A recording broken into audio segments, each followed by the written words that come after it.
The story begins with a long-haired man staring down a roaring three-headed dragon. Determined, he tells himself that his dream will not end there. With unwavering resolve written across his face, he charges forward. Chapter 1 opens in Tokyo, where the long-haired man walks through the busy streets of the city. Dressed entirely in black, complete with black boots, he causes passers-by to jump in surprise as he passes them. Suddenly, he stops and glances to the side. Behind a stranger who had flinched under his stare, he notices trash lying on the ground. Quietly, he walks over, picks it up, and throws it into the proper trash bin. Moments later, 2 police officers stop him. One politely asks if he has a minute. The officer then questions him about what he does for a living. The long-haired man explains that he is a metal music artist, adding apologetically that he is currently in a hurry. The police officer carefully studies his appearance: long black hair, sanpaku eyes, a heavy metal t-shirt, a skull ring, and a leather jacket with boots despite the hot weather. Growing suspicious, the officer quickly asks for his name and what he is doing there. The man answers that his name is Ale, then quickly corrects himself to Yamada, and explains that he is on his way to a concert. 15 minutes later, Alex is finally released from the officer's interrogation. Letting out a sigh, he mutters, "Good grief." However, only a few minutes later, another police officer stops him and asks if he has a minute. Frustrated, Alex responds, "Seriously? Right now?" Later, when Alex finally arrives at the live music club, one of his bandmates shouts in disbelief that he had been interrogated and ended up late again. The bandmate angrily demands to know what is wrong with him. Alex apologizes, but the bandmate yells that he had already told him to do something about his hair. Crossing his arms, Alex flashes a rock and roll hand gesture and explains that he simply loves the heavy metal aesthetic. His bandmate sighs and bluntly tells him that the group is giving up on heavy metal altogether. "So that's how it is," Alex mutters. He then asks what comes next: classical metal, perhaps, or progressive metal. He casually remarks that there are supposedly more than 50 different genres of heavy metal. Exasperated, his bandmate shouts, asking why Alex keeps bringing up metal when they are trying to tell him that the band is quitting. After calming down, the bandmate asks Alex how long he intends to continue living this way. He tells him that he cannot keep chasing this forever and asks what his actual plan is. Without hesitation, Alex answers that he will continue pursuing his dream through metal music. His bandmate scoffs and asks if he means that ridiculous dream about achieving world peace through metal. Finally, the bandmate snaps and tells him to be realistic. As the concert begins, Alex pours himself into the performance. While singing and playing, he thinks that if he is going to achieve his dream through music, then metal is the way to do it. He believes he can pour his heart and soul into every scream and lyric. Within the band, Alex, whose real name is Yamada, serves as both guitarist and vocalist. To him, the distorted sounds of the guitar embody something heavy and extreme. Metal is like a requiem for the dead, a powerful expression of emotion and pain. The crowd erupts with cheers as Alex sings passionately and unleashes fierce guitar riffs across the stage. In the middle of the concert, Alex suddenly announces that, starting from that day, he will be the only remaining member of the band. He apologizes to the audience for the abrupt news. As he begins playing the next song, the atmosphere changes. The audience can feel the sadness in his performance, and someone in the crowd remarks that the song sounds much sadder than before, despite being the same piece. As Alex continues to play with all his heart, painful memories flood his mind. He remembers being a timid child growing up in a household where his parents constantly fought, creating a tense and unhappy atmosphere. It had been a long time since young Alex had openly expressed his feelings. Another memory resurfaces. One day, little Alex had picked up a lost handkerchief and returned it to a girl. However, the girl screamed and ran away from him because his naturally intimidating appearance frightened her. Later that day, he overheard his classmates whispering about him, wondering why he always made girls cry, asking if something was wrong with him, and calling him creepy. Despite his gentle nature, Alex was constantly misunderstood by others. Then came the moment that changed his life forever. One day, Alex heard metal music playing on the radio. The screaming vocals, the powerful guitar riffs, and the raw emotion in the lyrics completely captivated him. In that instant, his world changed. As he grew older, Alex fully embraced the lifestyle of a metal musician. He convinced himself that through metal he could truly be himself and become a source of strength for others. For the first time in his life, he discovered a dream: to hold a massive music festival where people from all over the world could unite and share happiness through metal music. Returning to the present, Alex steels his resolve. He tells himself that he will achieve world peace through metal music. He recalls words once spoken by Steve Vai, encouraging himself to keep moving forward and maintain his pace. With renewed determination, Alex strums his guitar, unleashing heavy, thunderous tones that send the crowd into cheers. Even if he stands alone now, he believes that his dream and convictions will always remain in his heart. Raising his voice to its limit, Alex screams and sings with every ounce of emotion he has. Suddenly, Alex's amplifier begins to crackle violently and short-circuit. In the blink of an eye, a surge of electricity courses through him, electrocuting him on stage. Panic erupts throughout the crowd as people shout that he has been electrocuted, while others desperately call for an ambulance. Alex's vision fades into darkness. A few moments later, consciousness slowly returns to him. Confused, he wonders what had happened. When Alex opens his eyes, he finds himself staring at a mage who immediately asks if he is all right. Furrowing his brows, Alex looks around in confusion at his unfamiliar surroundings. Nearby, a warrior questions why he had been sleeping there, while a beastman comments on Alex's strange clothing. The moment Alex notices the beastman, his eyes widen in shock. Pointing excitedly, he blurts out that the creature looks just like the werewolf from the famous Bark at the Moon album by Ozzy Osbourne. He excitedly exclaims that it is a werewolf. The beastman, a level 21 mercenary named Tyru, stares blankly and mutters, "Ozzy? Who's that?" Overwhelmed, Alex questions whether he is experiencing reality or fantasy. The mage suddenly gasps and wonders if he may have lost his memories. She asks if he can at least remember his name. Alex hesitates before answering that his name is Yamada, then quickly corrects himself and says Alex instead. A merchant accompanying the group tells everyone to calm down before asking the mage if she can use her information appraisal skill on Alex. The mage eagerly agrees. Introducing herself as the human mage Lizzie, she raises her staff and casts the appraisal spell, causing Alex's body to glow brightly. Once the light fades, the group carefully reads the information revealed by the spell. According to the appraisal, Alex is human, and his occupation is listed as metal musician. The entire party reacts in alarm. A metal musician? They exclaim in unison. However, their panic quickly shifts into confusion. The merchant quietly asks the warrior what a metal musician even is, but the warrior admits that he has never heard the term before. Hearing this, Alex stares at them in disbelief. In his mind, he cannot comprehend that these people have never heard of heavy metal music. Crossing his arms dramatically, he passionately explains that metal musicians are people devoted to the spirit and passion of metal music. A brief silence follows as Alex waits proudly for their reaction. Instead, the entire party responds in complete confusion, asking, "What are you talking about?" Alex's face pales in horror as he realizes that nobody in this world knows anything about metal music. Meanwhile, monsters soar through the skies overhead. Tyra lets out a sigh and admits that he still cannot fully trust Alex, though it certainly seems as though he has come from another world. Unfortunately, none of them understand why. Lizzie gasps nervously while Alex mutters that the situation sounds deeply troubling. Off to the side, the warrior quietly whispers to the merchant, asking what they are supposed to do with him. After a few moments, Alex notices the warrior and the merchant staring at him cautiously. The warrior quietly whispers to the merchant that Alex looks terrifying and wonders whether he might actually be strong. Without missing a beat, Alex informs them that he can hear everything they are saying. The level 19 human merchant, Lee, awkwardly apologizes before explaining that their group is currently traveling to confront an evil dragon and could use additional help. He asks if Alex would be willing to join them. At the mention of a dragon, Alex's imagination immediately ignites with excitement. To someone like him, who had seen dragons featured on countless legendary heavy metal album covers, dragons are the embodiment of ultimate metal culture. In his eyes, facing one is practically every metalhead's dream come true. Lee hesitates and adds that, of course, Alex does not have to come if he is afraid. Alex instantly responds that they should leave at once. A grin spreads across his face as he enthusiastically declares that they should absolutely go. Later, while the party continues traveling together, the level 16 human warrior David quietly asks Lee whether bringing Alex along is truly safe. Lee casually replies that, in the worst-case scenario, they could simply use him as bait.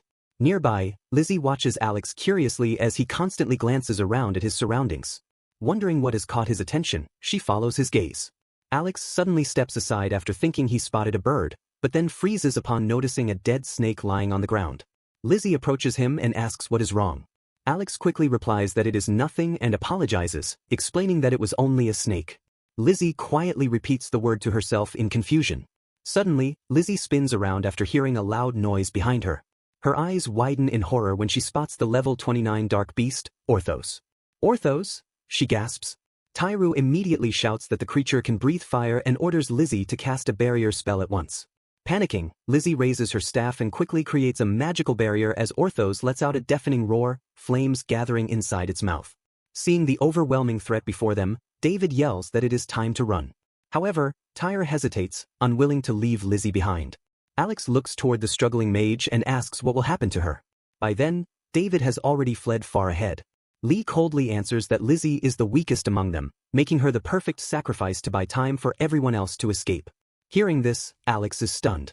As Lizzie collapses to her knees under Orthos's relentless assault, Lee urges Alex to hurry and run as well. Instead, Alex's face hardens with determination. Without hesitation, he charges toward Lizzie. Lizzie cries out in panic as her magical barrier shatters beneath Orthos's blazing fire breath. Exhausted from maintaining the spell, she falls weakly to the ground as the monstrous beast charges toward her for the final attack. Terrified, Lizzie desperately screams for help. Alex freezes for a moment, unsure of what he should do. Yet, for reasons even he cannot understand, his very first instinct is to play his guitar. In the next instant, a massive bolt of lightning crashes down from above and strikes Orthos directly, killing the creature instantly. With a single strum of his guitar, Alex unknowingly activates an ability called God of Thunder. Tyru Lee and David stare in utter disbelief, their eyes widened in shock at the overwhelming power of Alex's attack. Meanwhile, Alex himself looks completely confused. Staring down at his guitar, he mutters to himself that something had somehow come out of the instrument. Even stranger, the sound had echoed powerfully despite the guitar not being connected to any amplifier. Lizzie's jaw drops as she struggles to comprehend what she has just witnessed. Shocked beyond belief, she blurts out a question about whether that attack was magic. Alex repeats the word, magic, in confusion. Lee, equally stunned, points out that Alex had defeated Orthos in a single hit. Realizing they may be dealing with something extraordinary, Lee quickly orders Lizzie to check Alex's stats again. Lizzie immediately agrees and activates her staff once more. The information appraisal spell causes Alex to glow brightly for a second time. Again! Alex mutters awkwardly. As the magical information appears before them, the entire party falls silent in disbelief.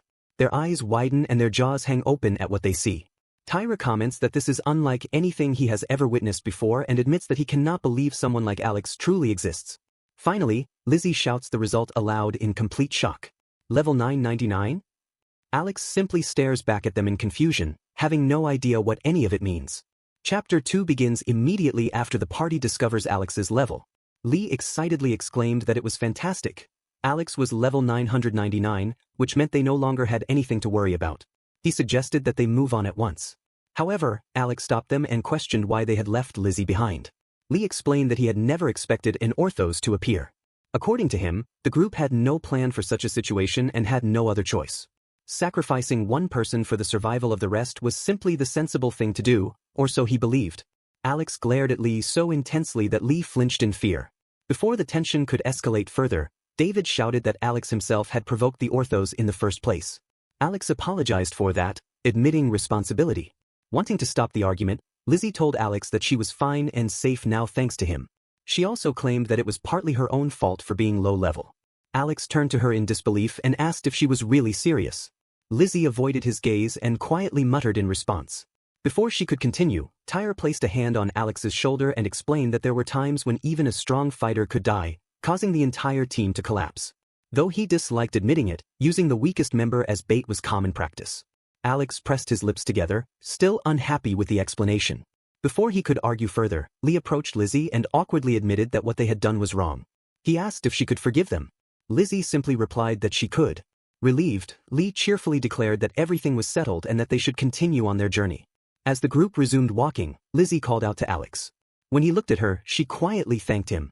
Alex replied that it was no problem. Lizzie then shyly apologized for holding everyone back. After a brief pause, Alex asked whether mages were able to use magic from birth. Lizzie explained that they were not. Mages needed years of study and practice before they could properly use magic. Alex muttered thoughtfully that she must have worked very hard, then. Lizzie seemed surprised by his comment, but she dismissed it, calling herself a loser who could not do anything right. In her eyes, almost everyone else could use magic better than she could. Alex turned toward her and told her that such thinking was not good. Lizzie lowered her head, agreed quietly, and apologized again. Alex quickly clarified that he had not meant it that way. Still looking downcast, Lizzie asked whether Alex was worried about their current situation. Alex admitted that he felt somewhat worried and completely lost. Deep in thought, Alex remembered the strange metal dream and his desire to see a dragon. He confessed to Lizzie that the only thing he really knew how to do was follow the whispering souls carried within his metal music. Lizzie remarked that it still sounded wonderful to possess such powerful magic that could create sudden explosive force. However, Alex replied that it was not really as great as it seemed. After a few moments of silence, Lizzie admitted to Alex that she had been confused, terrified, and unable to move when everything happened. Alex responded by telling her that he had found metal music, and now it had somehow led him to this strange world. To him, magic was no different from her own version of metal music. Confused, Lizzie asked what he meant by her metal music, wondering if that was the real issue. Before their conversation could continue, Tyru called out to them and informed them that they were almost at their destination. Alex casually greeted him as Tyru, prompting Tyru to immediately correct him. His name, he clarified, was Tyru. Suddenly, Lee hissed for everyone to stay quiet. Moments later, he shouted in excitement that there was a dragon nearby, a rare three-headed one at that. Alex's eyes widened in amazement upon seeing it, though he quickly remarked that it seemed a little too small to be threatening. Lee explained that the creature was still just a child. Curious, Alex crouched down and gently petted one of the dragon's heads. The creature did not appear hostile to him at all. Smiling faintly, he called it a good boy. Without warning, David violently kicked the baby dragon to the ground and pinned it beneath his foot. Pointing his spear toward the struggling creature, he declared that it was still a dragon no matter how harmless it looked, and they needed to kill it before its parents arrived. Alex immediately stepped in, blocking David and shoving him away while demanding that he stop. David angrily shouted back, telling Alex to shut up because he clearly had no idea how much money the dragon would sell for. Shocked, Alex repeated the word, "Sell?" in disbelief. Tyru then explained that David and Lee were not true dragon hunters at all, they were poachers. Lee scoffed at the accusation and muttered irritably about nosy people interfering in their business. Hearing this, Alex turned toward Tyru and asked if he had known the truth from the beginning. Tyru apologized and admitted that he did know, but insisted that he was only a mercenary doing his job. In the middle of the argument, David suddenly cried out in pain as one of the dragon's heads bit into him. Furious, David yelled that the creature had bitten him, then retaliated by kicking one of its heads hard. Alex quickly stepped in front of the baby dragon, shielding it while shouting at David to stop. Lee sneered and told Alex that pretty words alone would not help him survive. He remarked that Alex must have come from a very different world if he thought otherwise. However, Alex replied that his world was not so different after all. Even so, he still intended to. Before he could finish speaking, the baby dragon suddenly let out a loud cry. Everyone froze in shock. Lee stared in alarm and shouted, asking what the dragon was doing. At that moment, Alex's thoughts became clear to him. He told himself that he would never betray his own heart, because this feeling was the true spirit of metal itself. Then, with dramatic confidence, Alex crossed his arms and raised his hands into a rock and roll gesture.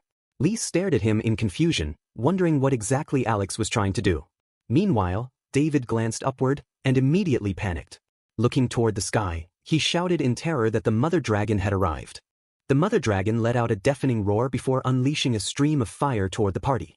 David immediately raised his shield to protect himself and Lee while shouting for help. Without hesitation, Alex rushed forward and blocked the flames with his guitar, shielding both David and Lee from the attack. Peeking out from behind David, Lee stared at Alex in disbelief and asked why he would save them after everything that had happened. Alex simply replied that he did not need a reason to save everyone. His answer stunned the entire group. At that moment, Alex suddenly realized something. In his mind, the scene unfolding before him, the angle, the pose, the sheer intensity of it all, resembled Trilogy by Yngwie Malmsteen. For a brief moment, the mother dragon paused, but Lee nervously shouted that she was only getting angrier. As if responding to his words, the mother dragon roared again. Filled with determination, Alex declared inwardly that his dream would not end there. Then he began to sing, activating his special skill, Death Voice. The moment the skill took effect, the mother dragon froze in place. Alex continued singing as an eerie power filled the air around him. The rest of the party watched in stunned disbelief. Lee asked what kind of otherworldly deep voice Alex was using, while David remarked that it sounded as though Alex were summoning the souls of the dead themselves. As Alex confronted the raging dragon and the others remained frozen in shock, Lizzie suddenly heard a voice echoing inside her mind. Her eyes widened. In the blink of an eye, her surroundings vanished. Lizzie found herself standing in a strange place, facing another version of herself dressed entirely in white. The mirror image smiled sadly and told Lizzie that she was finally looking at her, finally acknowledging her true self. The figure continued, explaining that Lizzie already knew the people around her were terrible, yet she tolerated everything because no group had ever truly accepted her before. She allowed others to walk all over her, belittle her, and force her into situations she hated. According to the mirror image, Lizzie had slowly become someone incapable of thinking for herself anymore, someone who could no longer hear her own voice. It hurt her deeply, and it hurt the self standing before her as well. Tears welled in the mirror image's eyes as she pleaded with Lizzie to save herself. Then she softly asked what Lizzie truly wanted to do. Lizzie's own eyes began to water at those words. For a long moment, she could not respond. Finally, she spoke. She told her mirror image that appearances on the outside did not matter anymore, because the voice within her heart was finally speaking to her. Back outside, the battle between Alex and the mother dragon continued.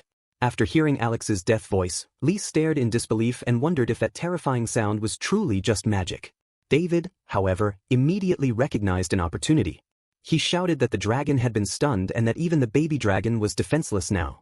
As he and Lee moved toward the small three-headed dragon, a glowing magic sphere suddenly appeared in their path, forcing them to stop.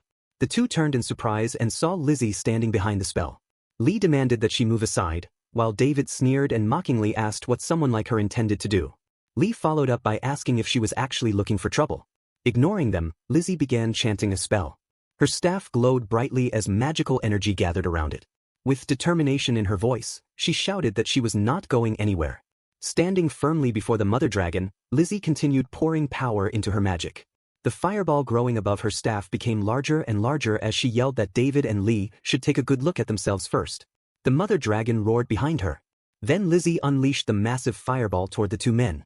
Lee and David screamed as the spell exploded upon impact. A tremendous blast echoed throughout the forest, shaking the surrounding trees and ground alike. Once the attack ended, Lizzie collapsed to her knees from exhaustion. Alex immediately rushed over and asked if she was all right. Lizzie quickly assured him that she was fine. Alex sat down in front of her and warmly told her that she had done very well.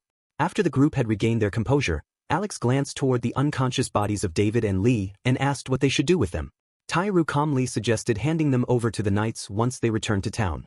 A few moments later, Tyru curiously asked Alex whether he had somehow tamed the dragon. At that moment, Alex was casually petting the mother dragon as though it were harmless. He explained that his death voice allowed him and the dragon to empathize with one another on some level.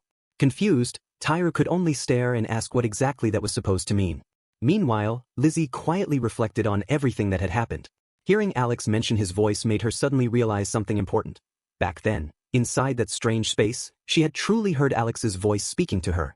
Her eyes widened as she remembered the words clearly. "What do you want to do?" Thinking back on the enormous fireball she had cast, Lizzie realized that she had never successfully used that spell before. A sudden thought crossed her mind. Had she leveled up? Previously only level 9, Lizzie had now finally reached level 12. A few hours later, the party finally arrived in the city. After turning Lee and David over to the authorities, Tyra looked toward Lizzie and asked what she planned to do next now that everything had been settled. While the two continued their discussion, Alex wandered off on his own through the busy streets. Eventually, he stopped in front of a merchant's stall, casually examining the goods being sold. Suddenly, someone crashed into him. A small child hurried past him and kept running without stopping. As the child dashed away, he shouted back at Alex, calling him an old man for standing in the way. Alex's expression immediately darkened. In disbelief, he could only think about the insult. Behind him, an elderly man suddenly shouted in frustration, cursing the little thief and complaining that the brat had struck again. The old man quickly turned to Alex and angrily asked whether the child had stolen anything from him. At first, Alex paused and answered that nothing had been taken. Then he froze. A sudden realization hit him as he checked himself again. Something was missing.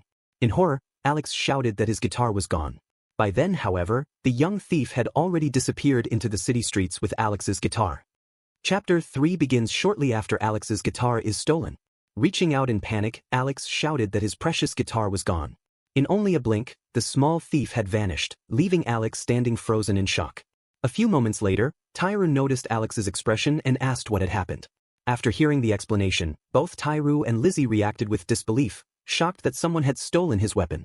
Tyru let out a sigh and commented that he had expected it to become a target because of how strange it looked. Lizzie added that it was the first time she had ever seen a weapon like it. Quietly, Alex corrected them, explaining that it was actually a guitar. Tyru and Lizzie stared at him in confusion as Alex continued muttering passionately about its design, praising its sharp appearance and modern style. Suddenly, he loudly declared that it was the legendary Gibson Flying V. The two could only remain silent, unsure of how to respond. With a serious expression, Alex began talking enthusiastically about the history of rock and metal music. He explained how legendary artists such as Jimi Hendrix, Michael Schenker, Randy Rhoads, and Kai Hansen had changed the world through their guitar performances. He also mentioned famous bands like Metallica, Megadeth, Slayer, Judas Priest, Kiss, and Scorpions, whose powerful twin guitar riffs shaped the genre. Raising his hand in a rock and roll gesture, Alex passionately declared that those guitars had a massive impact on the history of metal music. Although Tairu admitted he did not fully understand any of it, he still thought it sounded impressive. Lizzie smiled and remarked that thunder magic seemed really cool. Alex then explained that the guitar was more than just a weapon to him. It was a part of who he was. Determined, he suddenly dashed off, shouting that he would get it back no matter what. However, he quickly stopped, his face darkening as he realized he had no idea where to even begin searching. Nearby, the old man from earlier called out to Alex and asked if the brat named Tuck had stolen something from him. He bluntly suggested that Alex should give up. Confused, Alex turned and asked who Tuck was. The old man explained that Tuck was a notorious young thief who had become a constant troublemaker ever since monsters killed his parents. Many people in town sympathized with the boy because of his tragic past, but according to the old man, Tuck eventually fell in with the bandits terrorizing the town. The old man then revealed that the boy was most likely hiding at the bandits' base by now. Somewhere within the bandits' hideout, the young thief Tuck arrived while proudly carrying Alex's guitar. Excited, he admired the strange weapon in his hands, thinking that he had never seen anything like it before. To him, it looked incredible. Tuck believed that he had finally found a place where he truly belonged, and with this prize, he was certain the real bandits would finally accept him. However, the moment he presented the guitar, one of the bandits suddenly slapped him across the face. The bandit angrily shouted, demanding to know why Tuck had brought such worthless junk. Clutching his cheek, Tuck protested and insisted that it was not worthless, claiming the bandit simply needed to look at it more carefully. The bandit barked at him to shut up, then cruelly grinned and declared that he would test it himself by smashing Tuck's head with the guitar. If it survived the impact, then maybe he would admit it was not junk after all. As the bandit lifted the guitar high into the air, he mocked Tuck, saying that at least the boy was still useful for something. Tuck's eyes widened in fear as the weapon was about to come crashing down. But suddenly, the bandit froze in place. Confused, he realized that he could no longer move the guitar. Standing behind him was Alex, firmly stopping the swing with one hand. With a serious expression, Alex calmly told the bandit that the guitar was extremely important to him and asked for it to be returned. The bandit quickly turned around and shouted in shock, demanding to know who Alex was. He laughed at the fact that Alex had dared to enter the hideout alone, admitting that it took courage, but also threatening that he would never leave alive. Before he could continue speaking, a furry hand suddenly grabbed him by the face. Tairu and Lizzie had arrived. Holding the bandit firmly, Tairu told Alex that they had come to help. He also mentioned that the men there were likely wanted criminals. Alex greeted him as Taro, causing Tairu to immediately correct him once again and complain that Alex should remember his name already. Enraged, the bandit shouted for the others to attack the intruders. However, before the group could charge forward, a blazing fireball struck them and instantly knocked several bandits down. Lizzie explained that she had come to help as well, though she modestly admitted she might not be much assistance. The battle quickly erupted across the hideout.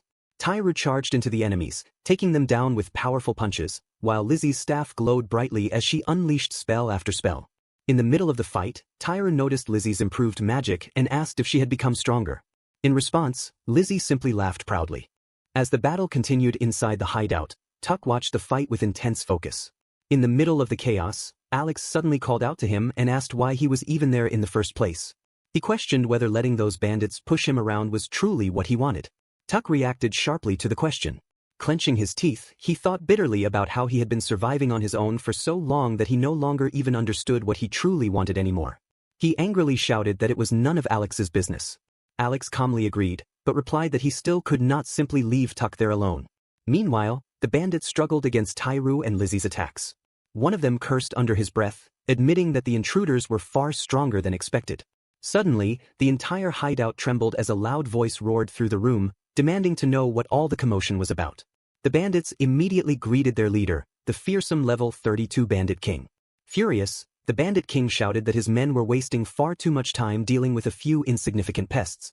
At the sight of the massive warrior and his men, Alex's thoughts drifted elsewhere entirely.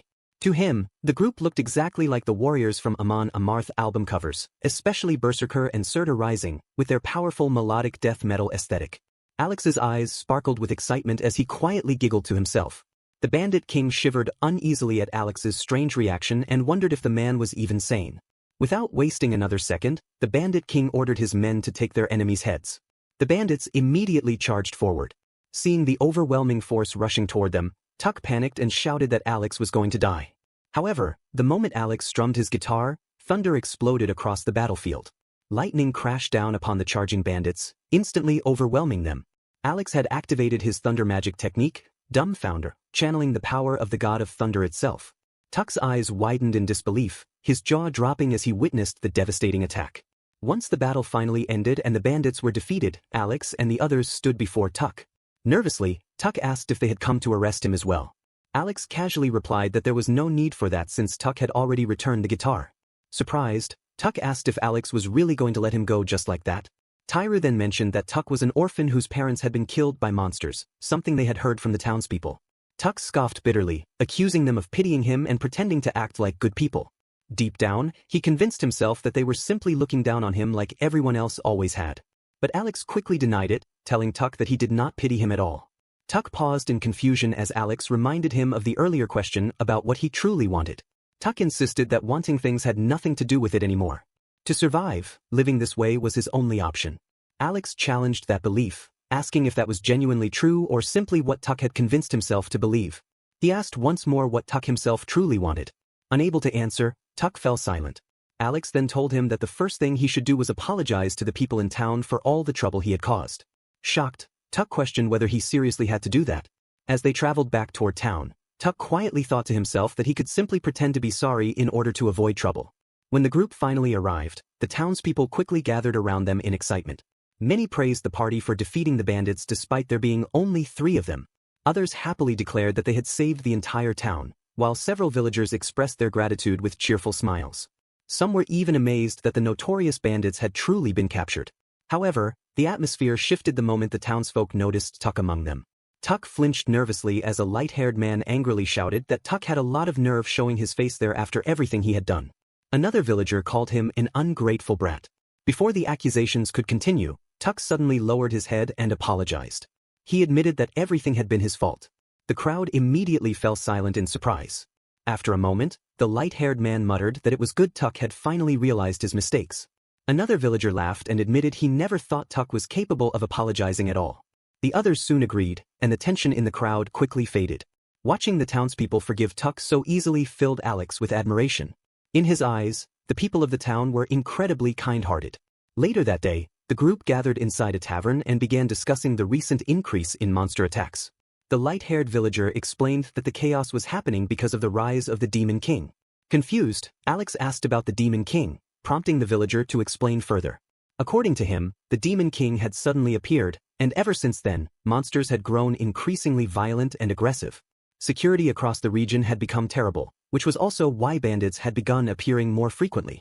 The old man added that the worsening situation allowed criminals to grow bolder and stronger. Tyru wondered aloud if the bandits had been gathering power and expanding their influence because of the instability.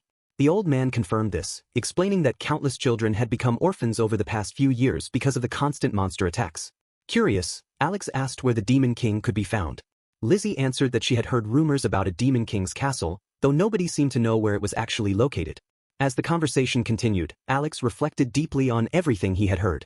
He realized that the Demon King's influence was not only driving monsters mad, but was also corrupting animals, nature, and even normally peaceful creatures. Yet instead of fear, Alex became strangely determined. In his mind, he believed the Demon King simply lacked understanding. If he could pour his true heart and soul into music, then perhaps people, monsters, and even different races could all understand one another. To Alex, the solution seemed obvious. What the Demon King truly needed was metal music. Suddenly, Alex clapped his hands together with excitement and declared that they should hold a massive concert someday, even reserving a special ticket for the Demon King himself. In Alex's mind, a concert filled with people united through music could eventually bring peace to the entire world. Tyru let out a tired sigh, silently thinking that Alex had started rambling about strange ideas once again. After a brief pause, Lizzie suddenly asked Alex where his guitar was. Confused at first, Alex froze before loudly realizing that it was missing once again. Shocked, Tyra shouted in disbelief, asking if the guitar had somehow been stolen a second time without Alex even noticing. Alex could only remain silent in embarrassment. Before the situation could grow worse, Tuck suddenly appeared while holding the guitar. Casually handing it back, he explained that he had retrieved it for Alex. As Alex gratefully accepted the guitar, Tuck proudly told him to keep it close from now on, calling him Brother Alex. Alex thanked him and commented that Tuck was surprisingly talented at sneaking around, though he became confused after hearing the word, brother. Ignoring the question completely, Tuck simply laughed and boasted that nobody should underestimate thieves. Deep down, Tuck reflected on everything that had happened. He realized that Alex was incredibly strong, even stronger than the bandits who once terrified him. In Tuck's eyes, anyone stronger than him was someone worth following. On top of that, he thought Alex's clothes looked unbelievably cool. Filled with determination, Tuck suddenly shouted that they should take him along with them. However, his expression quickly turned serious as he nervously asked if it was really okay. He admitted that he had no family and nowhere left to stay. Alex gently replied that if joining them was truly what Tuck wanted, then he was welcome to come along. Hearing those words caused Tuck to blush slightly from Alex's unexpected kindness. Tairu smirked to himself and quietly muttered that Tuck was far too gullible, while Lizzie simply giggled at the exchange. With complete sincerity, Tuck then declared that he would follow Alex for the rest of his life. And just like that, Tuck the thief officially joined the party. Chapter 4 begins with Alex confidently telling everyone that once the Demon King hears metal music, he will finally learn how to express his true feelings, and the entire world will unite as one. Hearing this, Tairu warns Alex that the Demon King is far more terrifying than he realizes. He points out that Alex is practically standing at death's door and asks if he truly understands the danger. Tairu then reminds Alex that he came from another world, suggesting that finding a way back home would be more beneficial for his goals. However, Alex misunderstands Tairu's meaning and assumes he is referring to achieving world peace through metal music. He recalls the harsh words of his former bandmate telling him to get real. Because of that memory, Alex firmly declares that this world allows him to pursue what he truly wants, and he plans to find a way back only after accomplishing his dream here. Tairu is momentarily stunned by the determination burning in Alex's eyes. Quietly, he says he understands before suddenly asking Alex if he would like to hire him. Alex hesitates and mutters about not having any money, but Tairu reassures him that payment can come later because Alex is someone special. Delighted, Alex asks if Tairu is truly okay with that, accidentally calling him Taro. Tairu quickly corrects him, insisting that his name is Tairu. Deep in thought, Tairu wonders why he decided to trust Alex despite not knowing whether any profit would come from it. Still, something about the determination in Alex's eyes reminded him of something important. Thinking ahead, Tairu suggests that they head somewhere filled with information and adventurers, where they could gather missions and possibly recruit new teammates. Later, the group arrives at the Adventurers Guild, where they are greeted warmly by a guild staff member asking how she may assist them. Tairu immediately requests information regarding the Demon King's castle. The staff member examines the party's levels: a level 11 thief, a level 12 mage, and a level 21 mercenary. After reviewing them, she apologetically explains that their current levels are too low for her to provide such dangerous information. However, her attention suddenly shifts toward Alex. Upon taking a closer look, she notices that he has never been registered before. Alex confidently crosses his arms and flashes a rock and roll hand sign before proudly introducing himself as Alex, a metal musician. Tairu then casually reveals that Alex is level 999. Shocked, the guild staff loudly repeats the number, causing everyone inside the Adventurers Guild to turn their attention toward Alex. One adventurer bursts into laughter, claiming that no one in history has ever reached level 999. Another joins in, mocking the frail-looking Alex and accusing him of joking around. Lizzie remains silent while Tuck quietly chuckles to himself, thinking that they might actually have a point, because someone who was truly level 999 would surely look far more intimidating. The guild staff nods and explains that if Alex manages to complete several high-difficulty missions in the area, the guild will reconsider providing information about the Demon King's castle. As Alex scans through the list of available quests, he reads them aloud one by one: a salamander at the northern volcano, a kraken in the eastern sea, and several other dangerous missions. Tairu is immediately shocked and asks if Alex can actually read the language. Alex casually replies that he can, though deep down he finds it strange since it is supposedly his first time seeing this world's writing system. While continuing to browse through the quests, Alex suddenly pauses at one mission mentioning undead creatures in the desert. Confused, he quietly repeats the words to himself. Noticing his reaction, Lizzie explains that undead are essentially immortal creatures, similar to zombies. The moment Alex hears the word zombies, he excitedly shouts in response. In his mind, he immediately thinks about Eddie, the iconic mascot of the legendary metal band Iron Maiden. Without hesitation, Alex grabs the Desert Undead mission and asks whether having a thief in the party is mandatory. The guild staff explains that the mission involves exploring a dungeon filled with deadly traps. Tuck proudly declares that thieves possess the ability to detect such traps, clearly confident in his skills. Hearing this, Alex immediately decides that they will accept the mission. The guild staff quickly warns the group against taking such a dangerous quest at their current levels, but Alex confidently argues that they already have a thief with them. Even so, the guild staff urges them to reconsider. Alex lowers his head for a moment before staring at her with an intense expression, declaring that he must see Eddie even if it is the last thing he does. His fierce determination causes the guild staff to squeal in surprise at the sudden change in his demeanor. Later, the party arrives in the middle of the desert. As they continue walking through the endless dunes, Tuck complains that no matter where he looks, there is nothing but sand. He then asks Alex how he can endure wearing such heavy clothing in the scorching heat. Looking down at his leather jacket, Alex recalls how he once collapsed from heatstroke while wearing it during the summer back in his old world. Despite that, he proudly strikes a rock and roll pose and declares that this is how he conquered the sun itself. At that moment, Alex gains the skill, heat resistance, leaving Tuck completely shocked.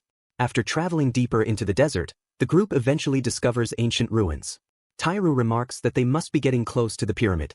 Alex trembles nervously, mentioning that places like these usually contain dangerous creatures lurking nearby. Suddenly, the sand beneath them begins to move violently. Moments later, a level 36 poison basilisk bursts out from beneath the desert floor. Tuck immediately shouts that he knew something like this would happen. As the basilisk charged directly toward Alex, Tairu immediately shouted in panic, identifying the creature as the poisonous snake king, the basilisk. He warned everyone that it was about to unleash a poisonous attack and desperately called out for Alex to move. However, once the attack ended, Alex remained completely unharmed. His skill, abnormal status immunity, had automatically activated, leaving the entire party stunned in disbelief. Alex calmly looked up at the massive basilisk, but instead of fear, excitement filled his mind. To him, the monster resembled the cover art from Fright Night, the very first album of the Northern European melodic power metal band Stradivarius. His eyes sparkled with admiration as he stared at the creature. Meanwhile, Tairu yelled in frustration, demanding to know what Alex was doing and insisting that he kill the monster before they all died. Without hesitation, Alex leapt into the air and began strumming his guitar. Activating his skill, God of Thunder, he unleashed a devastating lightning attack that instantly struck down the basilisk. As the monster collapsed, Tairu explained that the basilisk was the reason the entire region had become a desert. Tuck, still in disbelief, questioned how Alex could possibly be unaffected by poison. Suddenly, after the basilisk's defeat, the sand beneath them began to shake violently. A massive structure slowly emerged from beneath the desert, causing Alex's eyes to widen in amazement. Before Alex could even ask about it, Tairu explained that the structure was meant to appear only after defeating the monster. Standing before them was a gigantic pyramid. Alex stared at it in awe, immediately comparing it to Power Slave, the famous Iron Maiden album filled with legendary songs. In his mind, he became completely convinced that Eddie had to be waiting inside. Trembling with excitement, Alex smirked as anticipation overwhelmed him. Tairu, confused by the strange expression on Alex's face, cautiously asked if he was all right. The party eventually entered the pyramid and carefully began exploring its interior. While walking through the ancient halls, Tuck suddenly shouted at Alex to stop moving.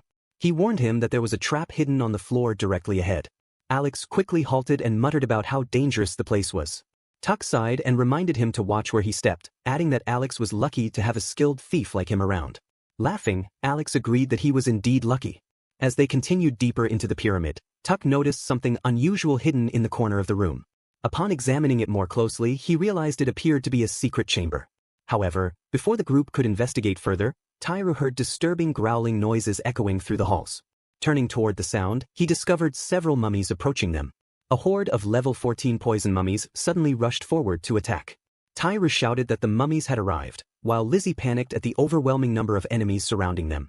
Tairu desperately questioned how they were supposed to survive against such a massive group. Meanwhile, Alex looked disappointed as he quietly muttered that the creatures were not actually zombies after all. Realizing the danger they were in, Tairu urgently ordered everyone to retreat immediately. As the party desperately fled from the swarm of mummies, Alex could not hide his disappointment. In his mind, he kept thinking that Eddie was nowhere to be found. Suddenly, while dramatically shouting in what he imagined as the agonizing chord of AM7, Alex cried out, asking where Eddie was. Tairu immediately yelled at him to stop shouting because the mummies would continue chasing them if he kept making noise. After several exhausting minutes of running, the group finally stopped to catch their breath. Tairu sighed in relief, believing they had finally escaped the mummies. However, Tuck suddenly looked around in confusion and realized that Lizzie was missing. Alex also scanned the area before pointing out that she was nowhere in sight. Alarmed, Tairu suggested that she must have gotten lost and insisted they go back to search for her. Tuck quickly warned everyone not to touch anything inside the pyramid because of the hidden traps scattered throughout the ruins. Unfortunately, before he could even finish speaking, Alex casually pressed a suspicious button embedded in the wall. Tuck slowly turned toward Alex, only for his face to turn pale at the sight of Alex's hand resting on the trap trigger. In the next instant, a gigantic boulder burst forth and began rolling directly toward them. As the group sprinted for their lives, Tuck panicked and shouted for Alex to do something. Tairu also yelled Alex's name in frustration, while Alex could only apologize as they continued running. After several tense moments, the party suddenly reached a dead end. Tuck cursed loudly and declared that they were doomed unless Alex did something immediately. As the enormous boulder closed in on them, Alex focused intensely. The words of legendary guitarist Steve Vai echoed in his mind, encouraging him to keep moving forward no matter what. Tightening his grip on his guitar, Alex silently vowed to keep pushing onward for Master Vai's sake. With determination burning in his eyes, Alex screamed as he swung his guitar directly at the incoming boulder. In that moment, his guitar became like an indestructible all-metal instrument, tougher than anything imaginable, a weapon so durable that not even Ingve could destroy it. The instant the guitar connected with the boulder, the massive rock shattered into thousands of pieces. Tuck stared in complete shock and shouted that Alex had split the gigantic boulder in half. At that moment, Tuck finally understood what the power of a level 999 truly looked like. However, Alex's overwhelming swing did not stop with the boulder. His guitar slammed into the ground with tremendous force, instantly cracking the floor beneath them. In the blink of an eye, the entire floor collapsed. As the group plummeted downward into the darkness, Tairu angrily shouted at Alex, demanding to know why he had destroyed the floor as well. Alex could only apologize once again while Tuck screamed the entire way down. Meanwhile, somewhere deep within the pyramid, Lizzie slowly opened her eyes in confusion. As her vision cleared, she realized that she was standing face to face with a mysterious pharaoh. The pharaoh gazed at Lizzie with interest before remarking that she was merely a little mage and inviting her to come closer. Hesitantly, Lizzie obeyed. After carefully studying her face, the pharaoh asked for her name. Lizzie quietly introduced herself, saying that her name was Lizzie. Upon hearing it, the pharaoh repeated the name to herself before suddenly smiling brightly. She excitedly declared that the name was adorable and admitted that she liked Lizzie very much. Confused by the strange reaction, Lizzie politely asked what she meant. The pharaoh then calmly announced that she would allow Lizzie to remain by her side forever and told her to feel honored by the offer. Hearing the word, forever, Lizzie immediately became uneasy. Before she could protest, the rest of her party suddenly crashed down from above and landed behind her. Startled, Lizzie quickly turned around and shouted in surprise upon seeing Alex and the others. Alex stood up and immediately called out to Lizzie as well. The pharaoh interrupted the reunion and asked if the newcomers were Lizzie's companions. She then proudly declared that she had already decided Lizzie would belong to her. As Tuck groaned and struggled to stand, Tyre checked to see if he was all right. Meanwhile, the pharaoh continued speaking, assuring everyone not to worry because Lizzie would remain cute forever once she transformed her into a mummy. Lizzie's eyes widened in horror as she repeated the word, mummy, in disbelief. The rest of the party was equally shocked by the pharaoh's terrifying declaration. Suddenly, numerous mummies emerged from the shadows and charged toward Alex and the others. The pharaoh loudly commanded them to attack, declaring that the rest of Lizzie's companions would become food for her mummy servants. Chapter 5 began with Alex and the others being surrounded by mummies. As the creatures slowly closed in, Tuck let out a terrified squeal and urged Alex to use the boom boom skill he had been relying on earlier. Tairu immediately shouted that Alex could not use it because Lizzie was still nearby. Panicking, Tuck cried out and demanded to know what they were supposed to do instead. As Alex considered a way to both protect Lizzie and escape the dangerous situation, an idea suddenly came to him. He grabbed his guitar, strummed the strings, and began to sing. Instantly, the mummies froze in place. Tairu could only stare in disbelief, wondering what those awful offensive sounds were supposed to be. Meanwhile, Tuck strangely felt all desire to run disappear. As Alex continued his performance, the mummies slowly turned away from the group and gathered together in a circle. Soon, they began wildly running around at high speed, crashing into one another and shoving each other as though they had formed a chaotic circle pit. The pharaoh stared at the scene in complete shock and shouted, asking what was wrong with her mummies. In her mind, she questioned what kind of ridiculous noise Alex was producing. Her undead servants had become strangely excited and uncontrollable. Then her eyes widened with realization. She wondered if it could possibly be some kind of death spell meant to ward off monsters from the underworld. Pointing directly at Alex, she demanded to know what he had just done. Alex proudly answered that it was called metal music before striking his signature rock and roll pose.